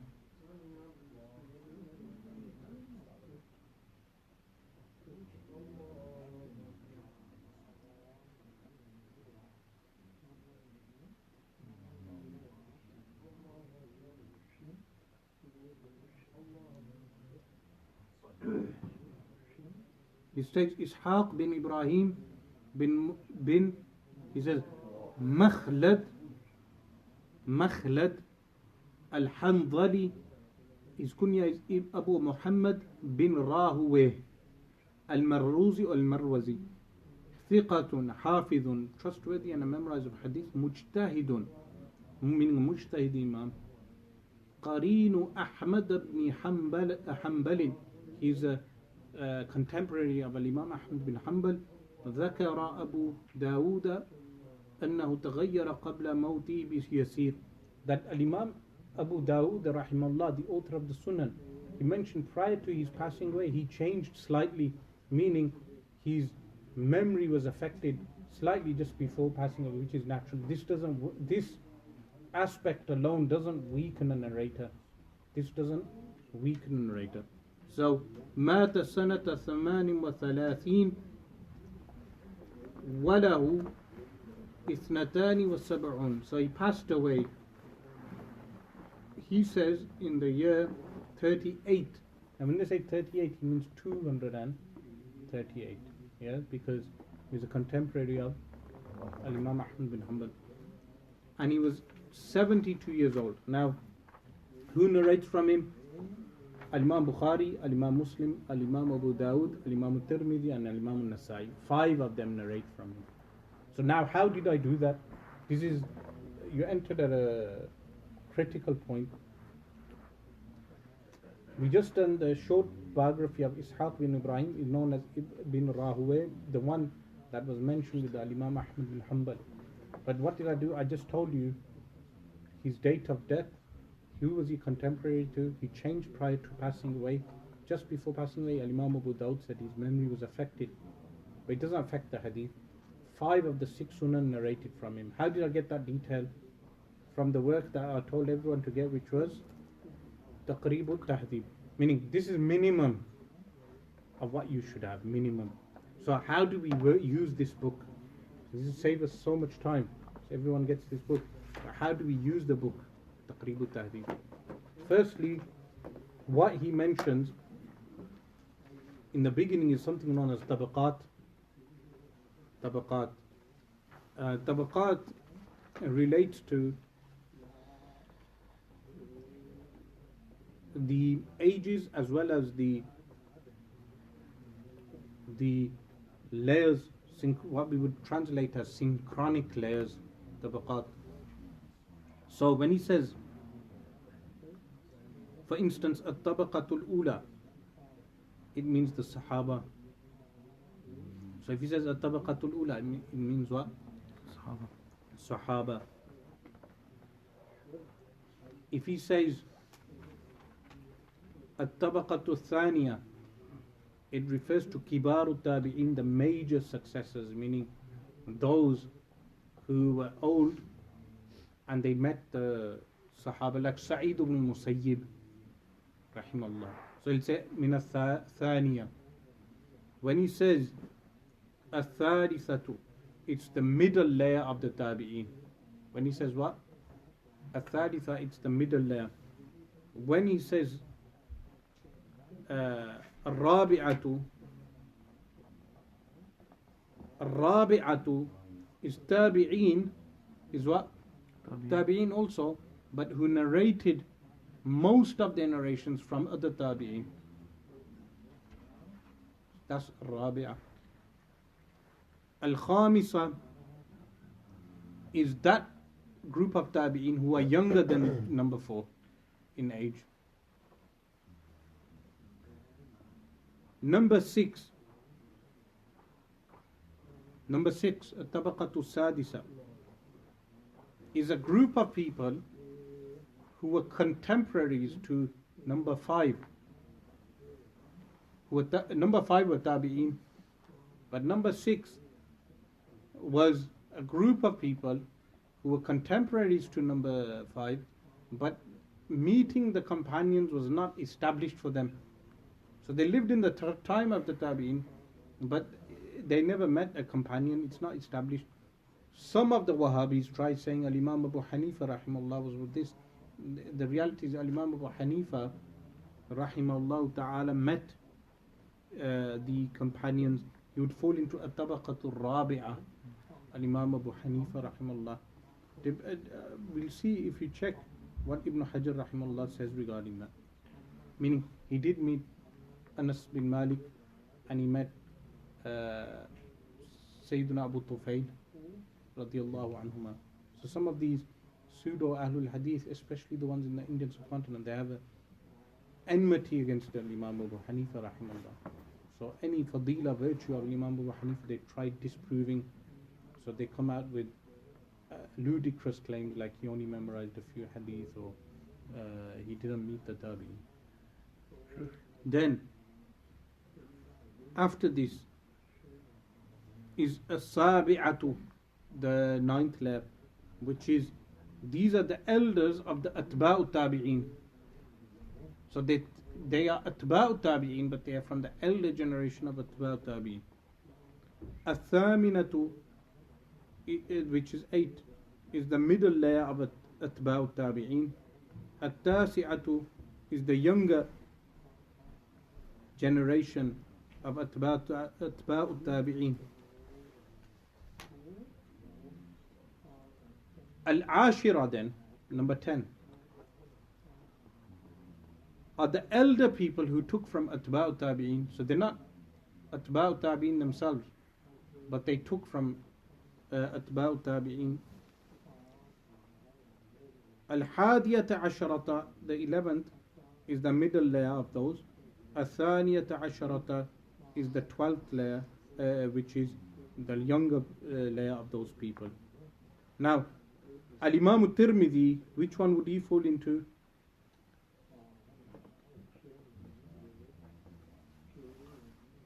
He would fall into 12th.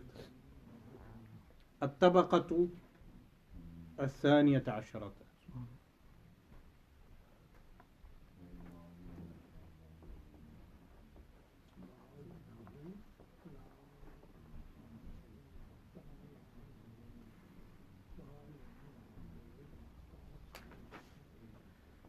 So, when Al-Imam Ibn Hajar rahimahullah mentions tabaqat in this work, when he said tabaqatu, meaning they would fall into one of the categories of those tabaqat. Likewise, whenever you check the biography of those scholars, you'll find Al-Imam Tirmidhi, Al-Imam Ibn Hajar rahimahullah, he will have rumuz, meaning like Kha would mean Bukhari narrated from him, or Kha would mean Bukhari narrated from Tirmidhi narrated from him. Different letters represent different books of hadith. So this is how you are able to check quickly. Meaning when I say to you, go and check yourself, you quickly. So you go, what do? You go straight to the alphabetical order. If the names, if they refer to him with the kunya first, the kunyas, plural of kunya is kuna, are always at the back. Abu Fulan or Ibn Fulan, they're always at the back.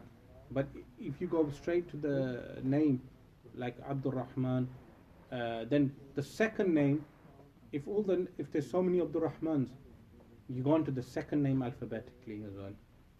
Then you go into that, and they tell you, it'll be sometimes be hard for you to discern which narrators this is how you do that. So after this, what Al-Imam Tirmidhi mentioned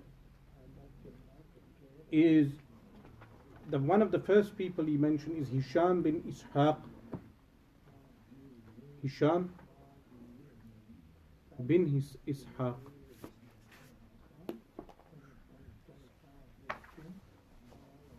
So Hisham bin Ishaq now, I want to find him. I'll go to the letter Ha.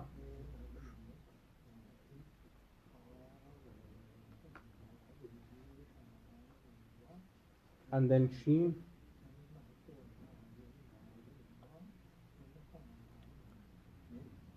And then once I find Hisham, then I look for Hisham bin Ishaq.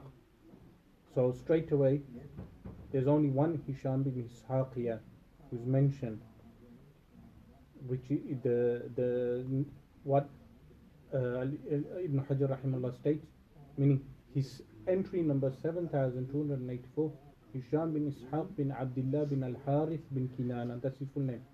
Abu Abdul Rahman Al-Madani from Medina, Al-Qarashi, Maqbulun, he's accepted, Min As-Sabi'ati, he's from the Sabi'ah, and he just puts 4. What does 4 mean? The 4 Sunan narrate from him, meaning At-Tirmidhi, Abu Dawood, An-Nasai, and Ibn Majah. Yeah. So if he placed Kha, it would mean Kha and 4. It would mean those 4 and Bukhari. So he just placed number 4, meaning they. So that's now Hisham. So when he's saying, now when we look at this scholar Hisham bin Hassan is from the 7th category. The 7th category is an early category. It's a group of people who contemporaries to Tabi'in, but it's not proven that they met. Sahaba, isn't that the category? Isn't that, or was that number 6? 7 is Kibaru Atba'i Tabi'in. Yeah, so Kibaru Atba'i Tabi'in. Now, after he mentions, so what is he saying? This is one of those early scholars who compiled a book of hadith. But what did he do different? What did these scholars that he's mentioning, what did they do different to earlier collections? What they did different is that they started to place the ahadith in order. So they would write Kitab al-Tahara, and then they'll write down all the ahadith on Tahara. Kitab al-Salah, meaning the Sunan or Jami' style of narrating. So he's saying they placed effort in doing this. He's saying, he's saying, I'm preceded in that regard, but he's saying that I added the madhahib of the fuqaha as well as the ilal of the hadith. After this, he mentions Abdul Malik bin Abdul Aziz bin Jurayj. This scholar is famous as known as Ibn Jurayj. He's a famous scholar. So if we now open Taqrib al-Tahdhib again with Ibn Jurayj rahimahullah ta'ala, we find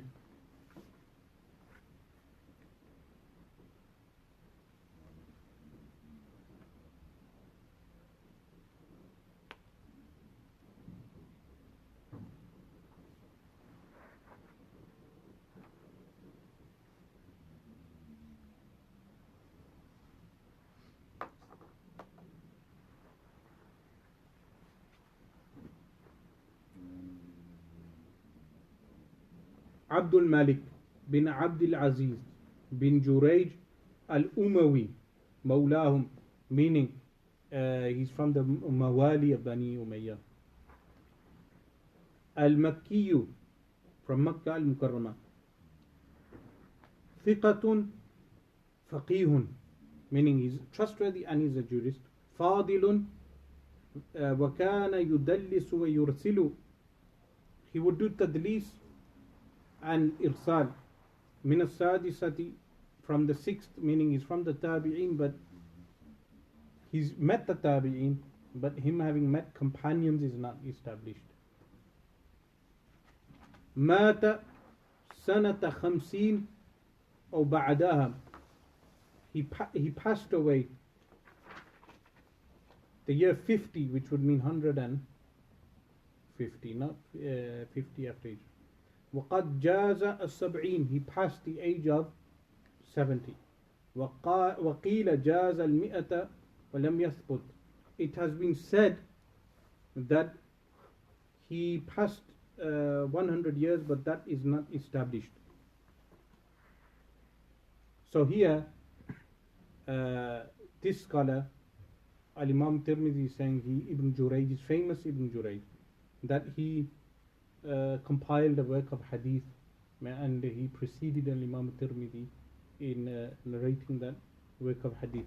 Now if this note on Ibn Jurayj is insufficient from Taqrib, meaning you want more detail, then you refer back to Tahdhib al-Tahdhib, which is the larger version of this. So Ibn Hajar rahimahullah summarized a book called what? Tahdhib al-Kamal. Tahdhib al-Kamal was by Abdul Ghani al-Maqdisi, who passed away in the year 600. So Ibn Hajar rahimullah summarized that in a book called Tahdhib al-Tahdhib, which is still huge. Then he summarized the entire Tahdhib al-Tahdhib in Taqrib al-Tahdhib. So if you need more detail, you go back to that.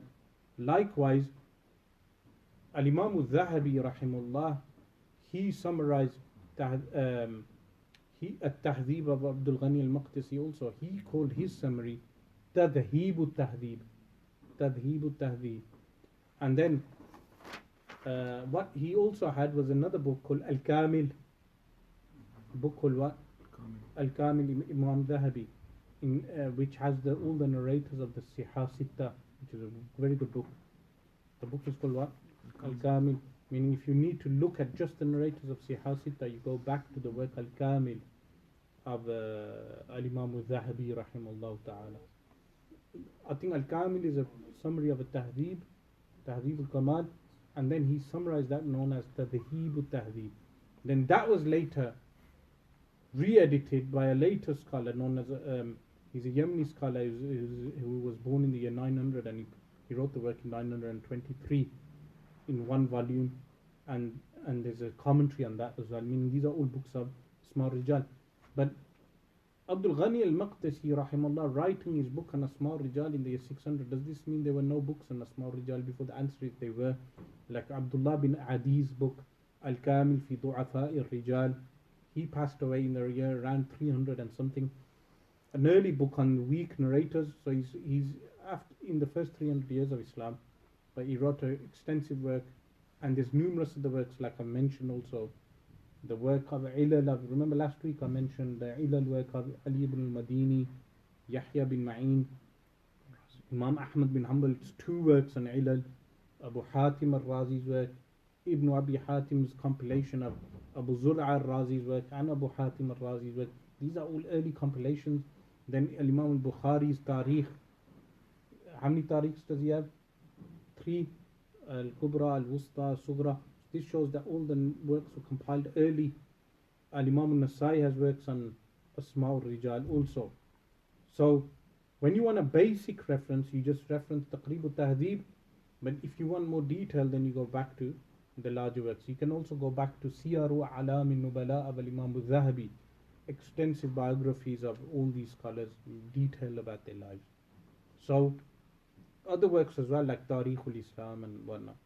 So Ibn Jurayj was one of those early scholars that compiled. We'll do a few tarajim today, and then you'll get the idea, and then you can, some of these narrators you check for yourself then after this.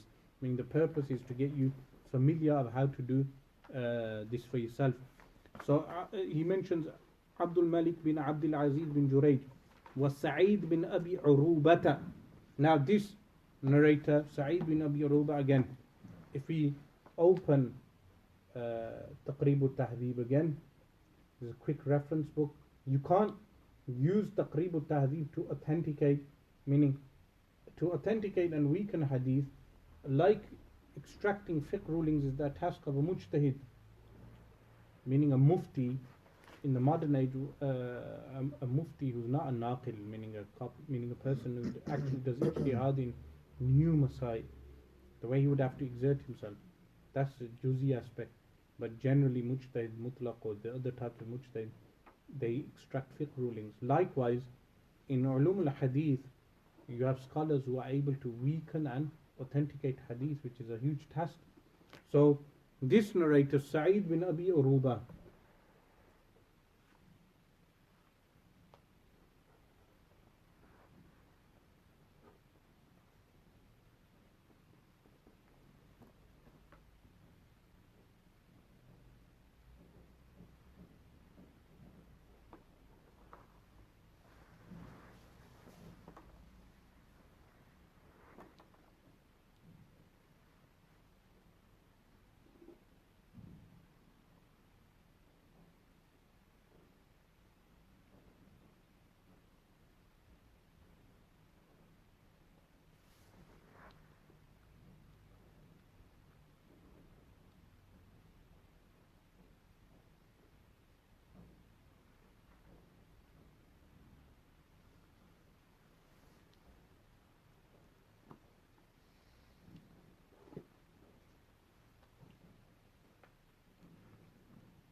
So Sa'id bin Abi Aruba, Aruba.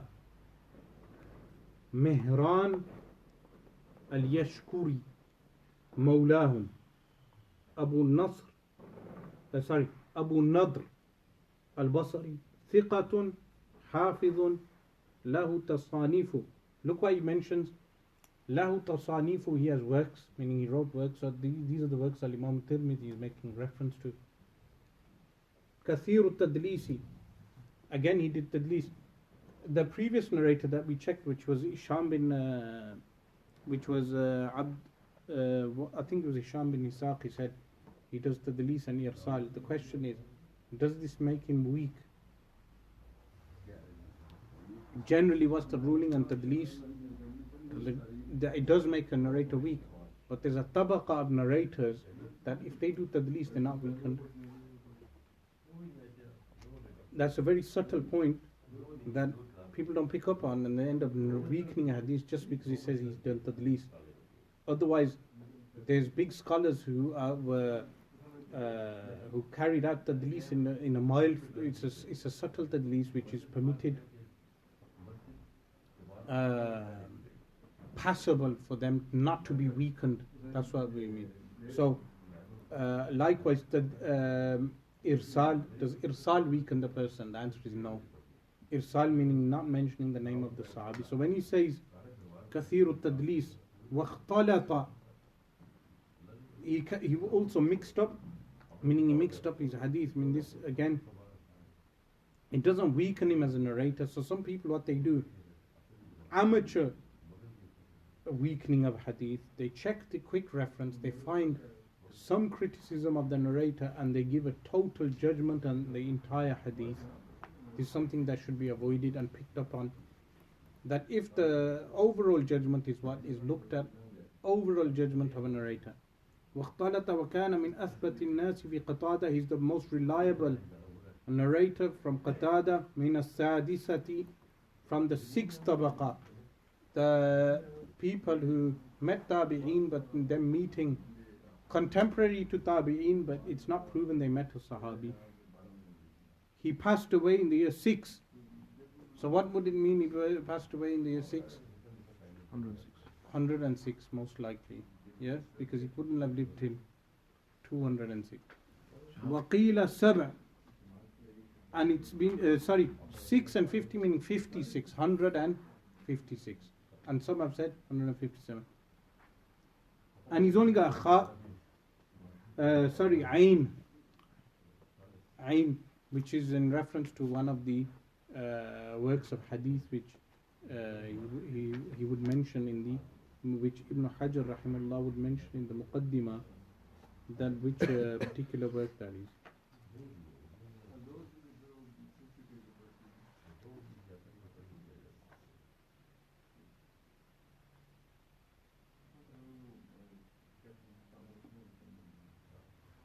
What are those rumuz? For instance, if he says Kha, that's Bukhari. But sometimes, remember I mentioned to you last week, Al-Imam al-Bukhari rahimahullah in his Sahih has mu'allaqat. How many mu'allaqat did I mention he has? 1,341. If he has them in the mu'allaq form in Bukhari, that does not entail the hadith is Sahih. The mu'allaqat of Imam Bukhari. So if the narrator is mentioned by Bukhari, but his hadith is mentioned in mu'allaq form, meaning without the chain, then how would they know the chain? They know the chain because Ibn Hajar rahimahullah himself compiled the chains of those 1,341 hadith. He has a book known as Taghliq al-Ta'liq. What did he do in Taghliq al-Ta'liq? The 1,341 hadiths that were in Bukhari without chain, he provided the chain. So if the narrator is in Bukhari but without the chain, in Taqrib al-Tahdhib he writes Kha for Bukhari, and he writes a Ta joint onto it to represent Ta'liq. And if Bukhari narrates it in Al-Adab al-Mufrad, then he puts a ba and a kha. If he narrates it in, he has a book called Khalqu Af'al al-Ibad. Khalqu Af'al al-Ibad. Why did Imam Bukhari write this work? He wrote this work against the Qadariyah and the Mu'tazila. The Mu'tazila, they believe that humans create their own actions. So Imam Bukhari compiled all the hadith which prove that Allah creates the actions. So he wrote a book called Khalqu Af'al al-Ibad. If the narrator is a narrator of that book, then Imam Ibn Hajar rahimahullah writes Ayn and Kha. So when you're using the book, you need to know this. Likewise, Imam Al-Bukhari rahimahullah ta'ala wrote a juz in a small book in Raf' al-Yadayn and Al-Qira'atu Khalf al-Imam, reciting behind the Imam. He wrote 2 books on this. Meaning his madhab, he followed the Sahaba who followed these positions. So he compiled all the hadith on that. If the narrator is only a narrator of that, he writes Ya, meaning Ibn Hajar rahimahullah just writes Ya. So if you find the letter Ya, I mean he's a narrator of Bukhari, but not in his Sahih. For the Sahih, he only puts Kha. That's something that should be noted. If the work is the work of Al-Imam Muslim, he writes the letter Meen. So that would represent Al-Imam Muslim. And for Al-Imam Abu Dawood, he would write Mim and Dal if it's in Al-Imam Abu Dawood wrote a book called Marasil. Marasil is all those narrations which are mursal. They have the Sahabi missing. So if it's included in that work, then he just writes Mim and Dal. And he also wrote a book called Fada'ilul Ansar, Virtues of the Ansar. If it's in that book, he writes Saad and Dal. And likewise, he has another book called An-Nasikh. If it's in there, then he writes Kha and Dal. So you get the idea. Yeah. All of this is found in the introduction of Ibn Hajar to Taqrib al-Tahdhib. You can check that yourself. So when he writes Ayn here, the Ayn would also represent something as well.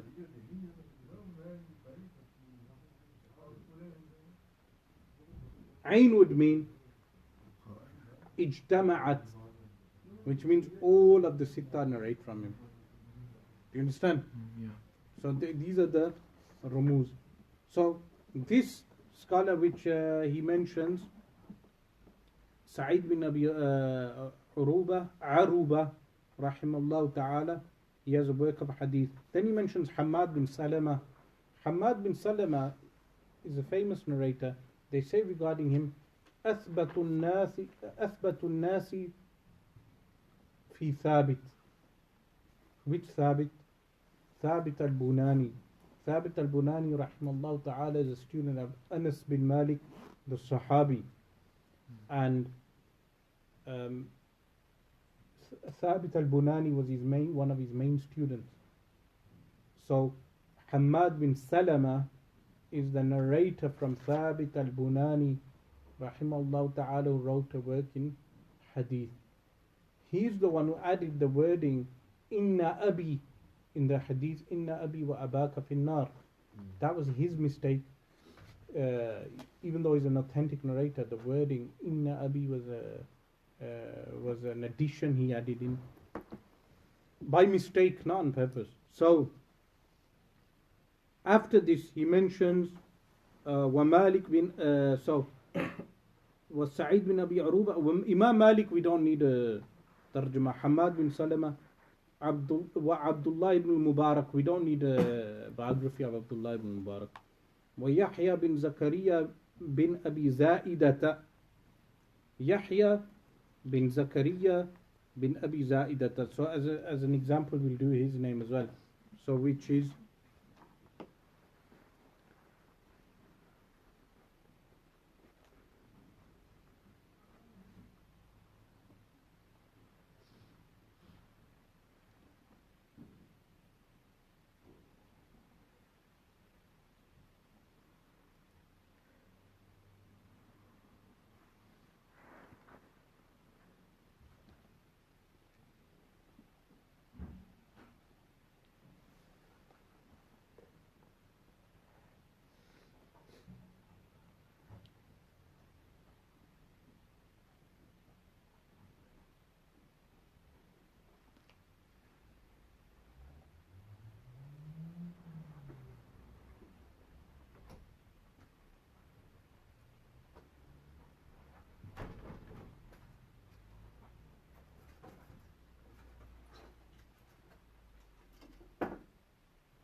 Yeah, so entry number 7548. Yahya bin Zakaria bin Abi Za'idat al-Hamdani, meaning from Hamdan. And he tells you بسكون الميم, meaning you put a sukun in the meme. Abu Sa'id al-Kufi, ثقة متقن. Mutqin means a masterful individual, from Itqan. Min kibar tasi'a, from the elders of the 9th chronicler, sin chronicler. Mata sanata 83 و100. So 183, and he says, oh, 183.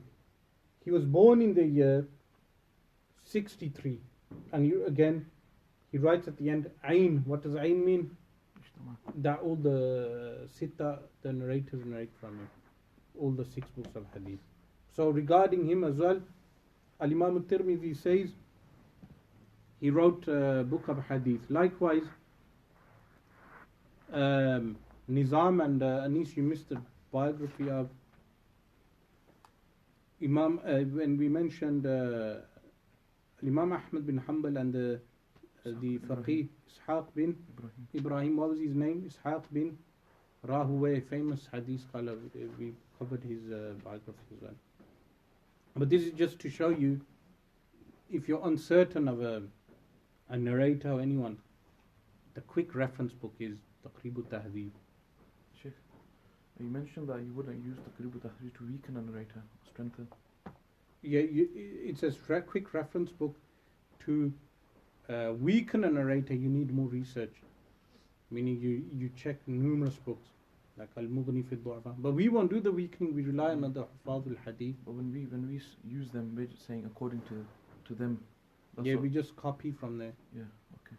Meaning, a practical application of Usul al-Hadith is in Ilul al-Hadith. And I've mentioned already that if you open Imam al-Hakim's which book? Ma'rifatu Ulum al-Hadith. In Ulum al-Hadith, he has a chapter on Ilal, where he mentions 10 examples of Ilal al-Hadith. If you haven't got Ma'rifatu Ulum al-Hadith of Imam al-Hakim, then you check Tadrib al-Rawi. In Tadrib al-Rawi, in the chapter on Ilal al-Hadith, he mentions 10 examples of application, because Ilul al-Hadith is an application of Usul al-Hadith, because so many weak types of Hadith fall under Ilul al-Hadith. Because outwardly it seems hidden, but then the expert scholar notes the fault and then brings out the fault, so it becomes apparent to everyone. So Al-Imam al-Tirmidhi rahimahullah carries on, he mentions ويحيى بن زكريا بن أبي زائدة ووكيع بن الجراح. Again, Waki' ibn al-Jarrah is a famous scholar, but we will, for the sake of practice, we'll still cover some of the biographies. So, Waki' ibn al-Jarrah bin Malih al-Ruwasi, Abu Sufyan, his kunya, al-Kufi from Kufa, ثقة حافظ عابد من كبار التاسعة, from the 9th category. مات في آخر سنة 6 وأول سنة 97. So he passed away in the year 96 or 97. وله 70 سنة. He was 70 years old. So again, when it's a tasi'ah, this would mean 100, and because he's too old to be dying at 90, in the year 90, meaning he was born later, so 196 he passed away. Waki' ibn al-Jarrah. Then, after this, he mentions a famous scholar, Abdul Rahman bin Mahdi. How many of you heard of him? He's one of the teachers of Al-Imam al-Bukhari rahimahullah ta'ala. He's the one who advised Al-Imam al-Bukhari to place the hadith of إِنَّمَا الْأَعْمَالُ بِالنِّيَّاتِ at the beginning of the Sahih. So Sahih al-Bukhari starts with, meaning it's not, the hadith of Niyyat, Al-Imam al-Bukhari places it there for a reason. So another interesting point, which while I was looking at this, that came up is later on in the ilal, in a few pages down, which inshallah we're going to start speeding up soon. You'll notice Al-Imam Tirmidhi rahimahullah mentions Al-Imam al-Bukhari's Jami'. He says he mentioned this in the Jami'. So again, that point, that nuqta refutes the claim of the local individual who says that the Sahih of Imam Bukhari doesn't have a chain of narration and except through Muhammad bin Yusuf al-Farabri. You know, these simple, this is why I'm surprised he claims to have studied Dawrah Hadith. Yeah, so you see Dawrah Hadith is taught. Yeah, you see how Dawrah Hadith is taught. If someone had actually studied Dawratul Hadith, he wouldn't make such points. So the Abdul Rahman bin Mahdi rahimahullah ta'ala, will mention his bio as well. He's an important figure, meaning he's someone whose name you should never forget. He's the one, I think, advised Al-Imam Shafi radiallahu anhu to write the Risala. You know, he's a Risala fi usul al-fiqh. I think it's him. So Abdul Rahman bin Mahdi bin Hassan al-Ambari مولاهم أبو سعيد البصري ثقة ثبت حافظ عارف بالرجال والحديث. قال ابن المديني. So Ibn al-Madini, Ali bin al-Madini said, ما رأيت أعلم منه. I didn't meet anyone more learned than him. And he passed away in the year 198. And at the time he was 73 years old. All of them narrate from him. So Abdul Rahman bin Mahdi is one of the Imams. So these scholars he mentions, they all compiled works of Hadith. Why did he mention these? Because they compiled the works of Hadith according to Abwab al-Fiqh, according to the chapter headings. But then what additional thing did Al-Imam al-Tirmidhi rahimahullah do? He added the ilal, which is a comment on ilal al-Hadith, and the fiqh. These are two aspects which he mentions. So وَغَيْرُهُمْ مِنْ أَهْلِ الْعِلْمِ وَالْفَضْلِ, and other than them from the people of knowledge and virtue. صَنَّفُوا, they wrote down فَجَعَلَ اللَّهُ فِي ذَلِكَ مَنْفَعَةً كَثِيرَةً, that Allah subhanahu wa ta'ala made major benefit. وَلَهُمْ بِذَلِكَ الثَّوَابُ الْجَزِيلُ, they will have with this an abundant reward. Jazil, so you know, say Jazakul Shukran Jazilan. Yeah, Jazilan. So عند الله, with Allah, لما نفع الله المسلمين به, by which Allah subhanahu wa ta'ala benefited the Muslims. فبهم القدوة فيما صنفوا, they are the ones to be followed in what they wrote. So what did I say to you before? The earlier works were always incorporated into the later works. So this claim Orientalists make, when people do Islamic studies and they become confused with this, that they project the collections of hadith as being 200 years after. They say, look, the hadith was collected 200 years after. That's incorrect. The hadith was collected earlier. The earlier collections were smaller. Why? Because they revolved around one narrator. So the earlier manuscripts you'll find, they'll always be smaller. But why would they abandon in one way? Meaning they weren't abandoned, they were incorporated into later works. So the Masanid and the Musannafat and the Jawami' and the Muwatta'at, all of them included narrations from numerous narrators that they didn't need those individual ajza, small books. So if we were doing it in a modern context, one scholar of hadith may publish his own personal hadith in a slim volume, but then a compiler like Al-Imam Bukhari will publish multiple slim volumes in one large compendium and edited and redistributed in the order according to chapter headings.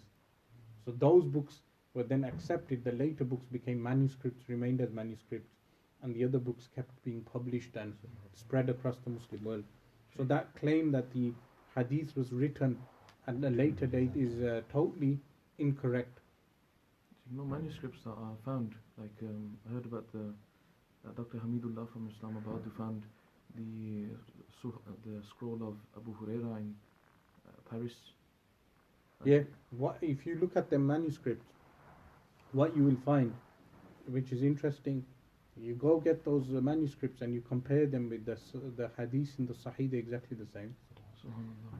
You get the manuscripts, you compare what's in the manuscripts with whatever's recorded, and so the chains from that, because the chains will be smaller, because they're closer to the time, the names match up, and the hadiths are exactly the same. Subhanallah. So Dr. Hamidullah is had a few of his research papers that he's done, and I remember checking that, and he mentions the same thing as well. Okay. So after this, he says, وَقَدْ عَابَ بَعْدُ مَنْ لَا يَفْهَمُ عَلَى أَهْلِ الْحَدِيثِ الْكَلَامَ فِي الرِّجَالِ. Some of the people found at fault, meaning وَقَدْ عَابَ to find fault, بَعْدُ some of those مَنْ لَا يَفْهَمُ from those who have no understanding على أهل الحديث regarding the people of hadith الكلام في الرجال. They found it as a fault that when they speak on the men, now we enter the so we left the domain of ilulul hadith, and alhamdulillah I mentioned multiple works for you to realize.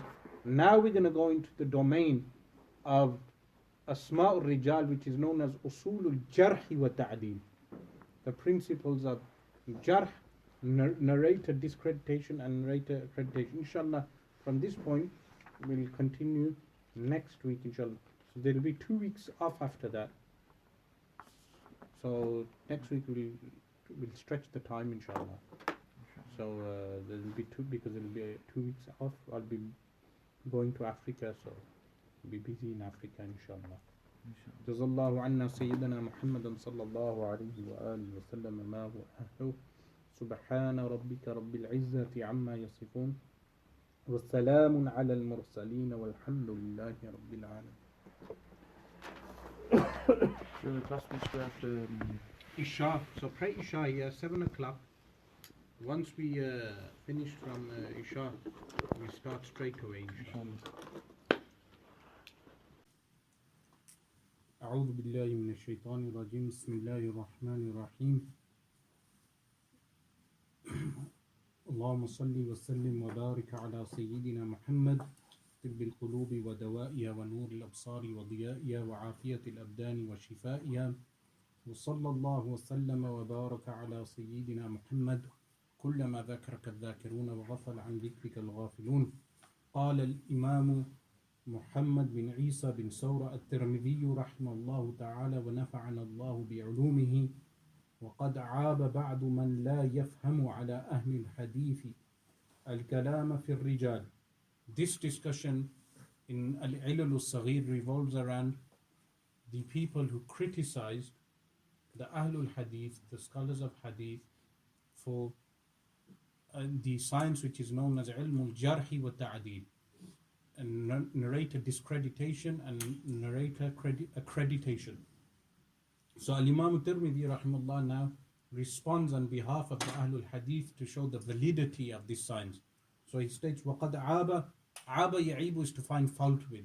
وَقَدْ عَابَ بَعْدُ some of those man لَا يَفْهَمُ who does not understand على أهل الحديث regarding the scholars of Hadith الكلام في الرجال when they speak regarding the narrators and criticizing the narrators. So they found this as a fault. Which fault? The fault of ghiba. So the scholars pointed out the permissibility of al-jarh wa ta'dil as being a necessity and does not fall under the rubric of being of ghiba. So Al-Imam Abu Hamid al-Ghazali rahimahullah ta'ala in Ihya Ulumuddin, he has a chapter on when he talks about these offenses of the tongue, and one of them is ghiba. He mentions the permissibility of al-jarh wa ta'dil, which would not be counted as ghiba. So وَقَدْ وَجَدْنَا, he states, and we found غَيْرَ وَاحِدٍ مِنَ الْأَئِمَّةِ مِنَ التَّابِعِينَ, more than one of the scholars of the tabi'in, the successors, قَدْ تَكَلَّمُوا فِي الرِّجَالِ, that they spoke regarding the narrators. Here when he states تَكَلَّمُوا فِي الرِّجَالِ, meaning they criticized the narrators. If we were to categorize the narrators, they would end up falling into 5 categories. But if we place the forgers of hadith into that category, the number of types of narrators would be 6. So the first are the A'imma upon whom there is agreement. Then the scholars who stayed with those A'imma and narrated correctly from those A'imma. Then you have scholars who may have stayed for a long period with those scholars, but they may make mistakes in they did not spend a long period with the scholars, but they do not make mistakes in how they narrate from them. And the fourth one, those who spend time with them, but they make mistakes in the way they narrate from them. Then the fifth category would be people who are weak, totally weak. And then the sixth category would be people who forge hadith.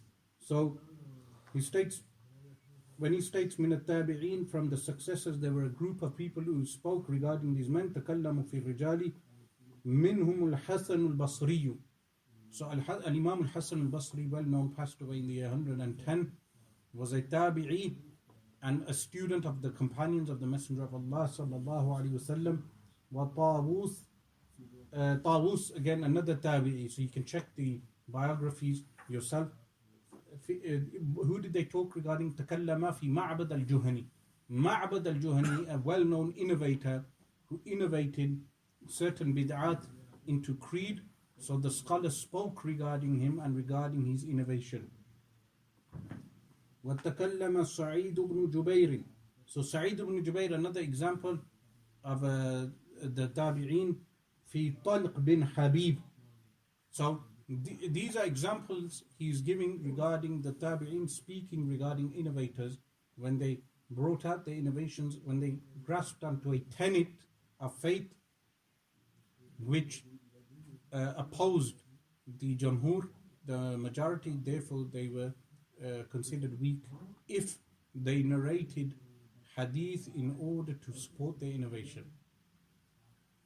وتكلم إبراهيم النخعي وعامر الشعبي في الحارث الأعور. So this is another example of Al-Imam Ibrahim al-Nakh'i and Amir al-Sha'bi speaking regarding a man known as Al-Harith al-Awar. وهكذا روي عن أيوب السجستاني وعبد الله بن عون وسليمان التيمي والشعبة بن الحجاج وسفيان الثوري ومالك بن أنس والأوزاعي وعبد الله بن المبارك ويحيى بن سعيد القطان ووكيع بن الجراح وعبد الرحمن بن مهدي وغيرهم من أهل العلم. Some of these we've already covered their biographies, and others you can check for yourself. تكلموا في الرجال وضعفوا. They talked regarding the narrators, and وضعفوا, they weakened them also.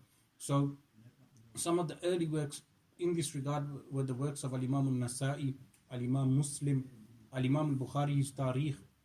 Likewise, a book written slightly after is Al-Kamil fi Du'afa al-Rijal by Ibn Adi, and meaning he passed away in the year around 325. So these scholars, they wrote regarding the weak narrators and the works of Yahya bin Ma'in and the works of Ali bin al-Madini. So what they started doing is finding contradictions in the narrators, that if they passed away before claiming to have met certain narrators, or meaning the narrator that they claim to have narrated from passed away before they could have possibly met him, or other contradictions, they would find this as a point of weakening them as narrators. So this is where the science of al-jarh wa ta'dil started. Usul al-jarh wa ta'dil. While I'm away in Africa, make your reading list 2 books. One is al-raf'u wa takmil, الرفع والتكميل في أصول الجرح والتعديل of Abdul Hayy al-Laknawi, with the tahqiq, the edition of Shaykh Abdul Fattah Abu Ghudda. This is one book. The second book is أصول الجرح والتعديل of Shaykh Nuruddin Itr. These 2 books, if you read these comprehensively, you will understand the principles of jarh and ta'dil. So the rules and regulations of al-jarh wa ta'dil. فإنما حملهم على ذلك عندنا والله أعلم النصيحة للمسلمين. So now, after having listed a number of scholars who carried out al-jarh wa ta'dil upon narrators, he gives us the reason what made these scholars do this. He mentions فَإِنَّمَا حَمَلَهُمْ عَلَى ذَلِكَ, that what carried them to do that, عندنا, according to us, meaning this is the opinion of Imam Tirmidhi, but the other scholars also, وَاللَّهُ أَعْلَمُ النَّصِيحَةُ لِلْمُسْلِمِينَ, meaning good advice for the Muslims, meaning for the safeguarding of the religion. This is why later he will mention the statement, لَوْلَا الْإِسْنَادُ لَقَالَ مَنْ شَاءَ مَا شَاءَ. If it were not for the isnad, the chain, anyone would make statements. لَقَالَ مَنْ شَاءَ مَا شَاءَ. Whoever will say whatever, meaning any person could forge a statement without a chain. Likewise, they would say regarding the chain of narration that it should, the hadith, that it should be supported with something strong, beams or pillars made out of cement, meaning a strong support is what is the chain of narration. Likewise, they would say, how can you ascend the roof without a ladder, meaning the ladder to ascend a roof is the chain of narration, meaning you cannot get to the Messenger of Allah sallallahu alaihi wasallam and narrate from him except with the chain of narration. So, لا يظن بهم أنهم أرادوا الطعن على الناس والغيبة. It is not thought of them that they intended to criticize people and backbiting, meaning these were pious people. They would not backbite any other Muslim, but they only spoke bad of those narrators due to safeguarding and preserving the religion. إنما أرادوا عندنا, that they intended according to us, أن يبينوا ضعف هؤلاء, that they intended to explain the weakness of those people, لكي يعرفوا, in order that they be known, meaning so people are aware of the weakness found in their hadith and the weakness found in the narrations as well. لأن بعض الناس ضعفوا, because some of the people who were weakened, كان صاحب بدعة, so some of them are people of innovation. This is a discussion which comes later in the Al-Ilal al-Saghir regarding taking narrations from Ahlul Bid'ah, meaning what is the verdict on taking hadith if the narrators are people of innovation. It's a discussion that will come later. وَبَعْضَهُمْ كَانَ مُتَّهَمًا فِي الْحَدِيثِ, and some of them were criticized regarding their hadith. وَبَعْضَهُمْ كَانُوا أَصْحَابَ غَفْلَةٍ وَكَثْرَةِ خَطَأٍ, some of them were people of negligence and numerous mistakes, because the majalisul ilm were majalisul imla. So the scholar would arrive in a city, sit on the pulpit or the chair for narrating knowledge, and he would quote the ahadith to the audience, and then the audience would write down the hadith. So some of them would make mistakes, negligence in how they transmitted those hadith. So even though thousands of people would attend some of those majalis, only a few of the narrators of hadith were considered scholars of hadith. فأراد هؤلاء الأئمة, and those imams, meaning leaders, intended أن يبينوا أحوالهم, in order to explain their state, شفقة على الدين, out of kindness for the religion, وتثبتا, and out of firmness, so people know what hadith is to be rejected and what hadith is to be accepted. لأن الشهادة في الدين أحق أن يتثبت فيها من الشهادة في الحقوق والأموال. This is a point that al-huquq wal-amwal is in relation to rights of others, and amwal in relation to wealth. So if there is stringency upon the conditions for bearing witness in huququl mal and huququl nas, then the stringent conditions regarding narrating from the Messenger of Allah sallallahu alaihi wasallam should also be strict and firm. So this is the intended purpose of Imam al-Tirmidhi stating لأن الشهادة, because bearing witness في الدين in religion is more deserving to be firm than bearing witness regarding the rights and the wealth. وأخبرني محمد بن إسماعيل. Who's Muhammad bin Ismail? Al-Imam Bukhari. So this, again, because of the previous, what I mentioned, that he arrived in 250 in Naysabur, and this is where Al-Imam al-Tirmidhi met him. So he states, he related to me, likewise Al-Imam Bukhari was one of the most renowned scholars for Ilalul Hadith and Jarh wa Ta'adil. حدثنا محمد بن يحيى بن سعيد القطان. So this is a famous scholar also. حدثني أبي, meaning his father informed him. So this is Yahya bin Sa'id al-Qattan. His father is more well known and recognized than the son. قال, he said, سألت سفيان الثوري. I asked Sufyan al-Thawriya وشعبة ومالك بن أنس وسفيان بن عيينة. So in total he asked Sufyan al-Thawri, Shu'ba, Malik bin Anas and Sufyan bin Uyayna. So both Sufyanain and the others, meaning he asked four renowned scholars. عن الرجل يكون فيه تهمة أو ضعف, that the person, there's a man that has what? Tuhma, meaning accused of weakness, of anything, or ضعف, meaning a weakness. So what time you finish class today? Will be finished within 20 minutes. No problem. Thank you. Jazakallah khair.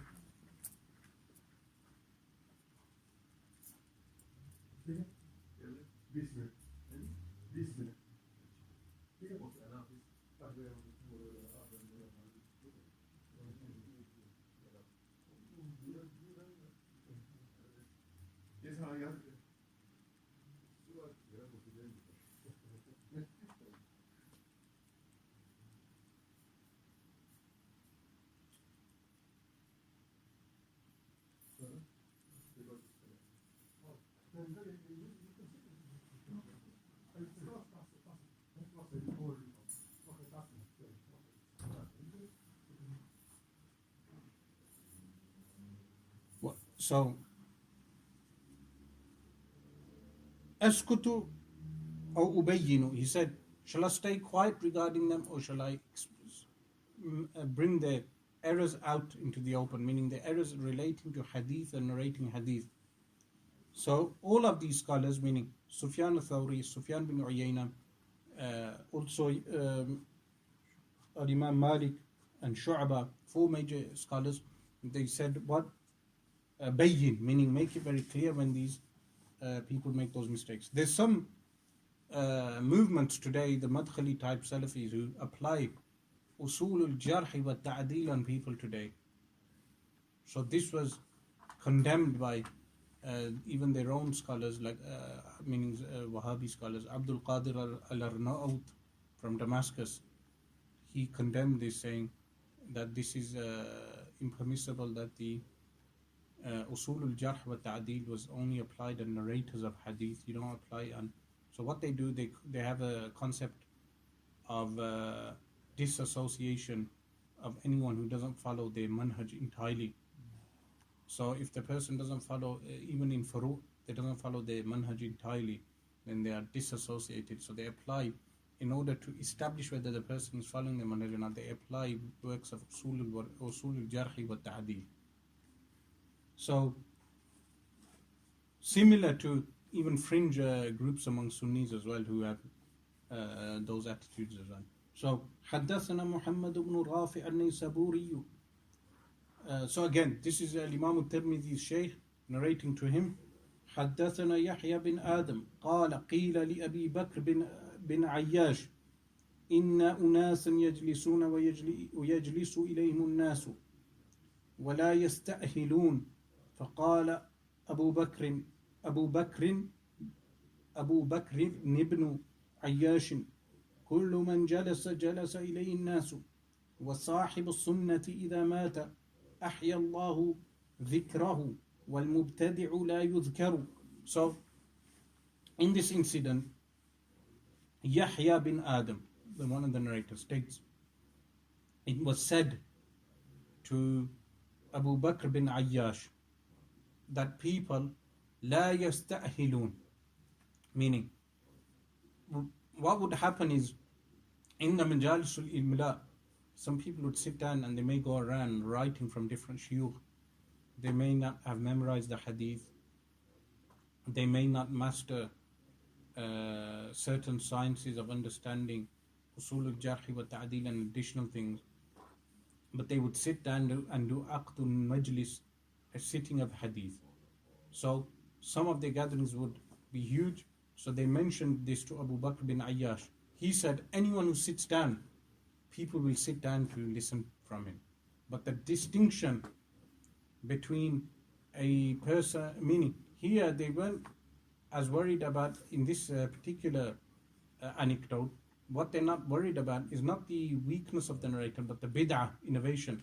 So he says, a person of the sunnah, sahibul sunnah, meaning someone who follows the sunnah, when he dies, Allah subhanahu wa ta'ala revives his remembrance.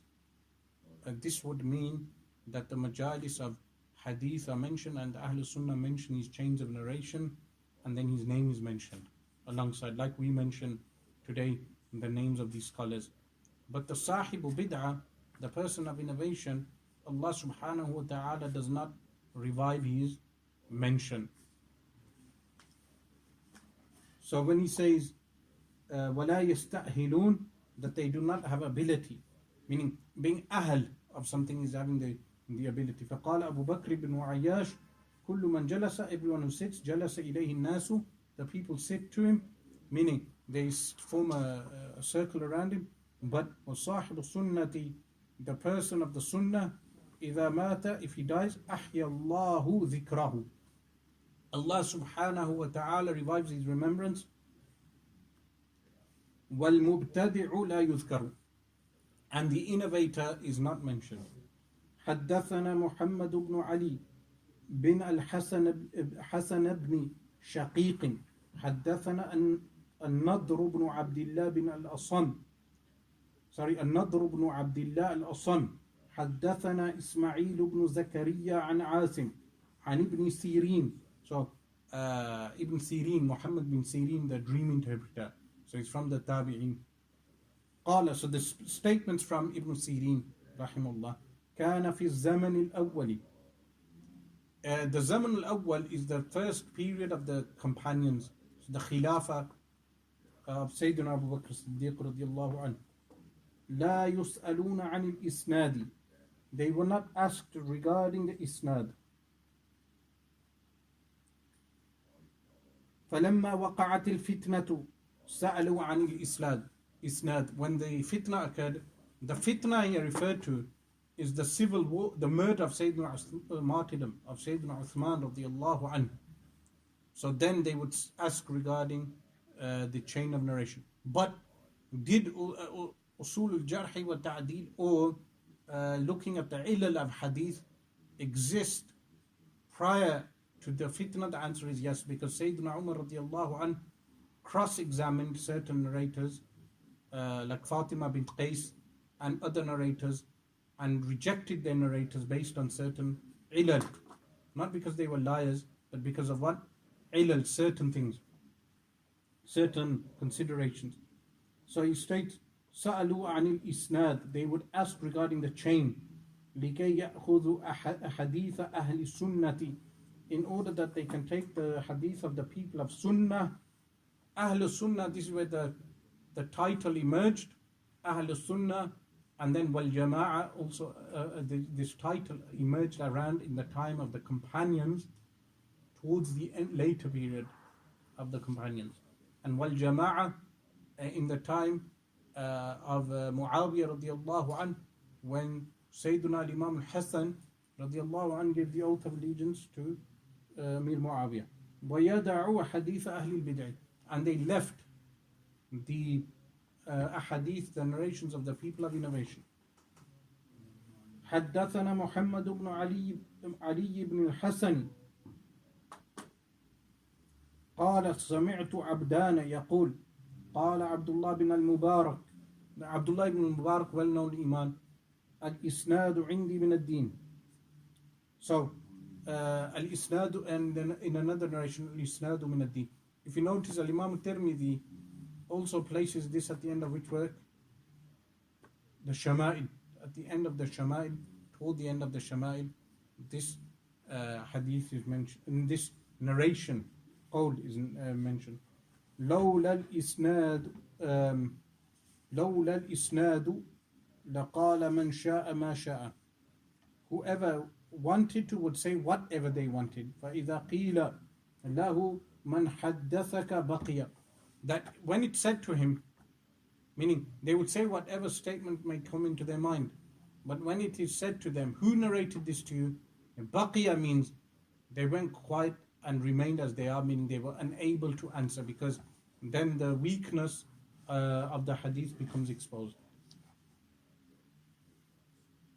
حدثنا محمد بن علي أخبرنا حبان بن موسى قال ذكر لعبد الله بن المبارك. So again, from Sayyidina Abdullah bin al-Mubarak rahimahullah ta'ala, hadithun faqala, he said, meaning a hadith was mentioned, فقال يحتاج لهذا أركان من آجور.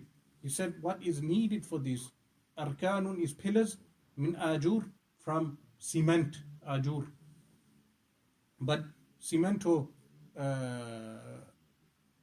strong stone as well, ajur. يعني أنه ضعف إسناده, meaning he weakened the chain. So this was the inception of narrator criticism, as well as observing the chains and narrating certain hadith based upon the chain. حدثنا أحمد بن عبدة حدثنا وهب بن زمعة عن عبد الله بن المبارك أنه ترك حديث الحسن بن عمارة والحسن بن دينار وإبراهيم بن محمد الأسلمي ومقاتل بن سليمان وعثمان البري وروح بن مسافر وأبي شيبة الواسطي وعمر بن ثابت وأيوب بن خوط وأيوب بن سويد ونصر بن طريف أبي جزء والحكم وحبيب. الحكم روى له حديثا في كتاب الرقائق والرقاق ثم ترك وحبيب لا أدري. So here he gives us examples of narrators which were discarded. Discarded by whom? Abdullah bin al-Mubarak rahimahullah ta'ala. With the exception, he narrates a hadith from Al-Hakam in Kitab al-Raqaq. Raqaq is in reference to the heart, the sciences of softening the heart. So the hadith in Kitab al-Raqaq is in relation to those hadith which soften the heart. He says he narrated from him, ثُمَّ تَرَكَهُ, then he left him. Meaning he may have found a particular weakness and then he left him, abandoned. وَحَبِيبٌ لَا أَدْرِي. As for Habib, I do not know, he states.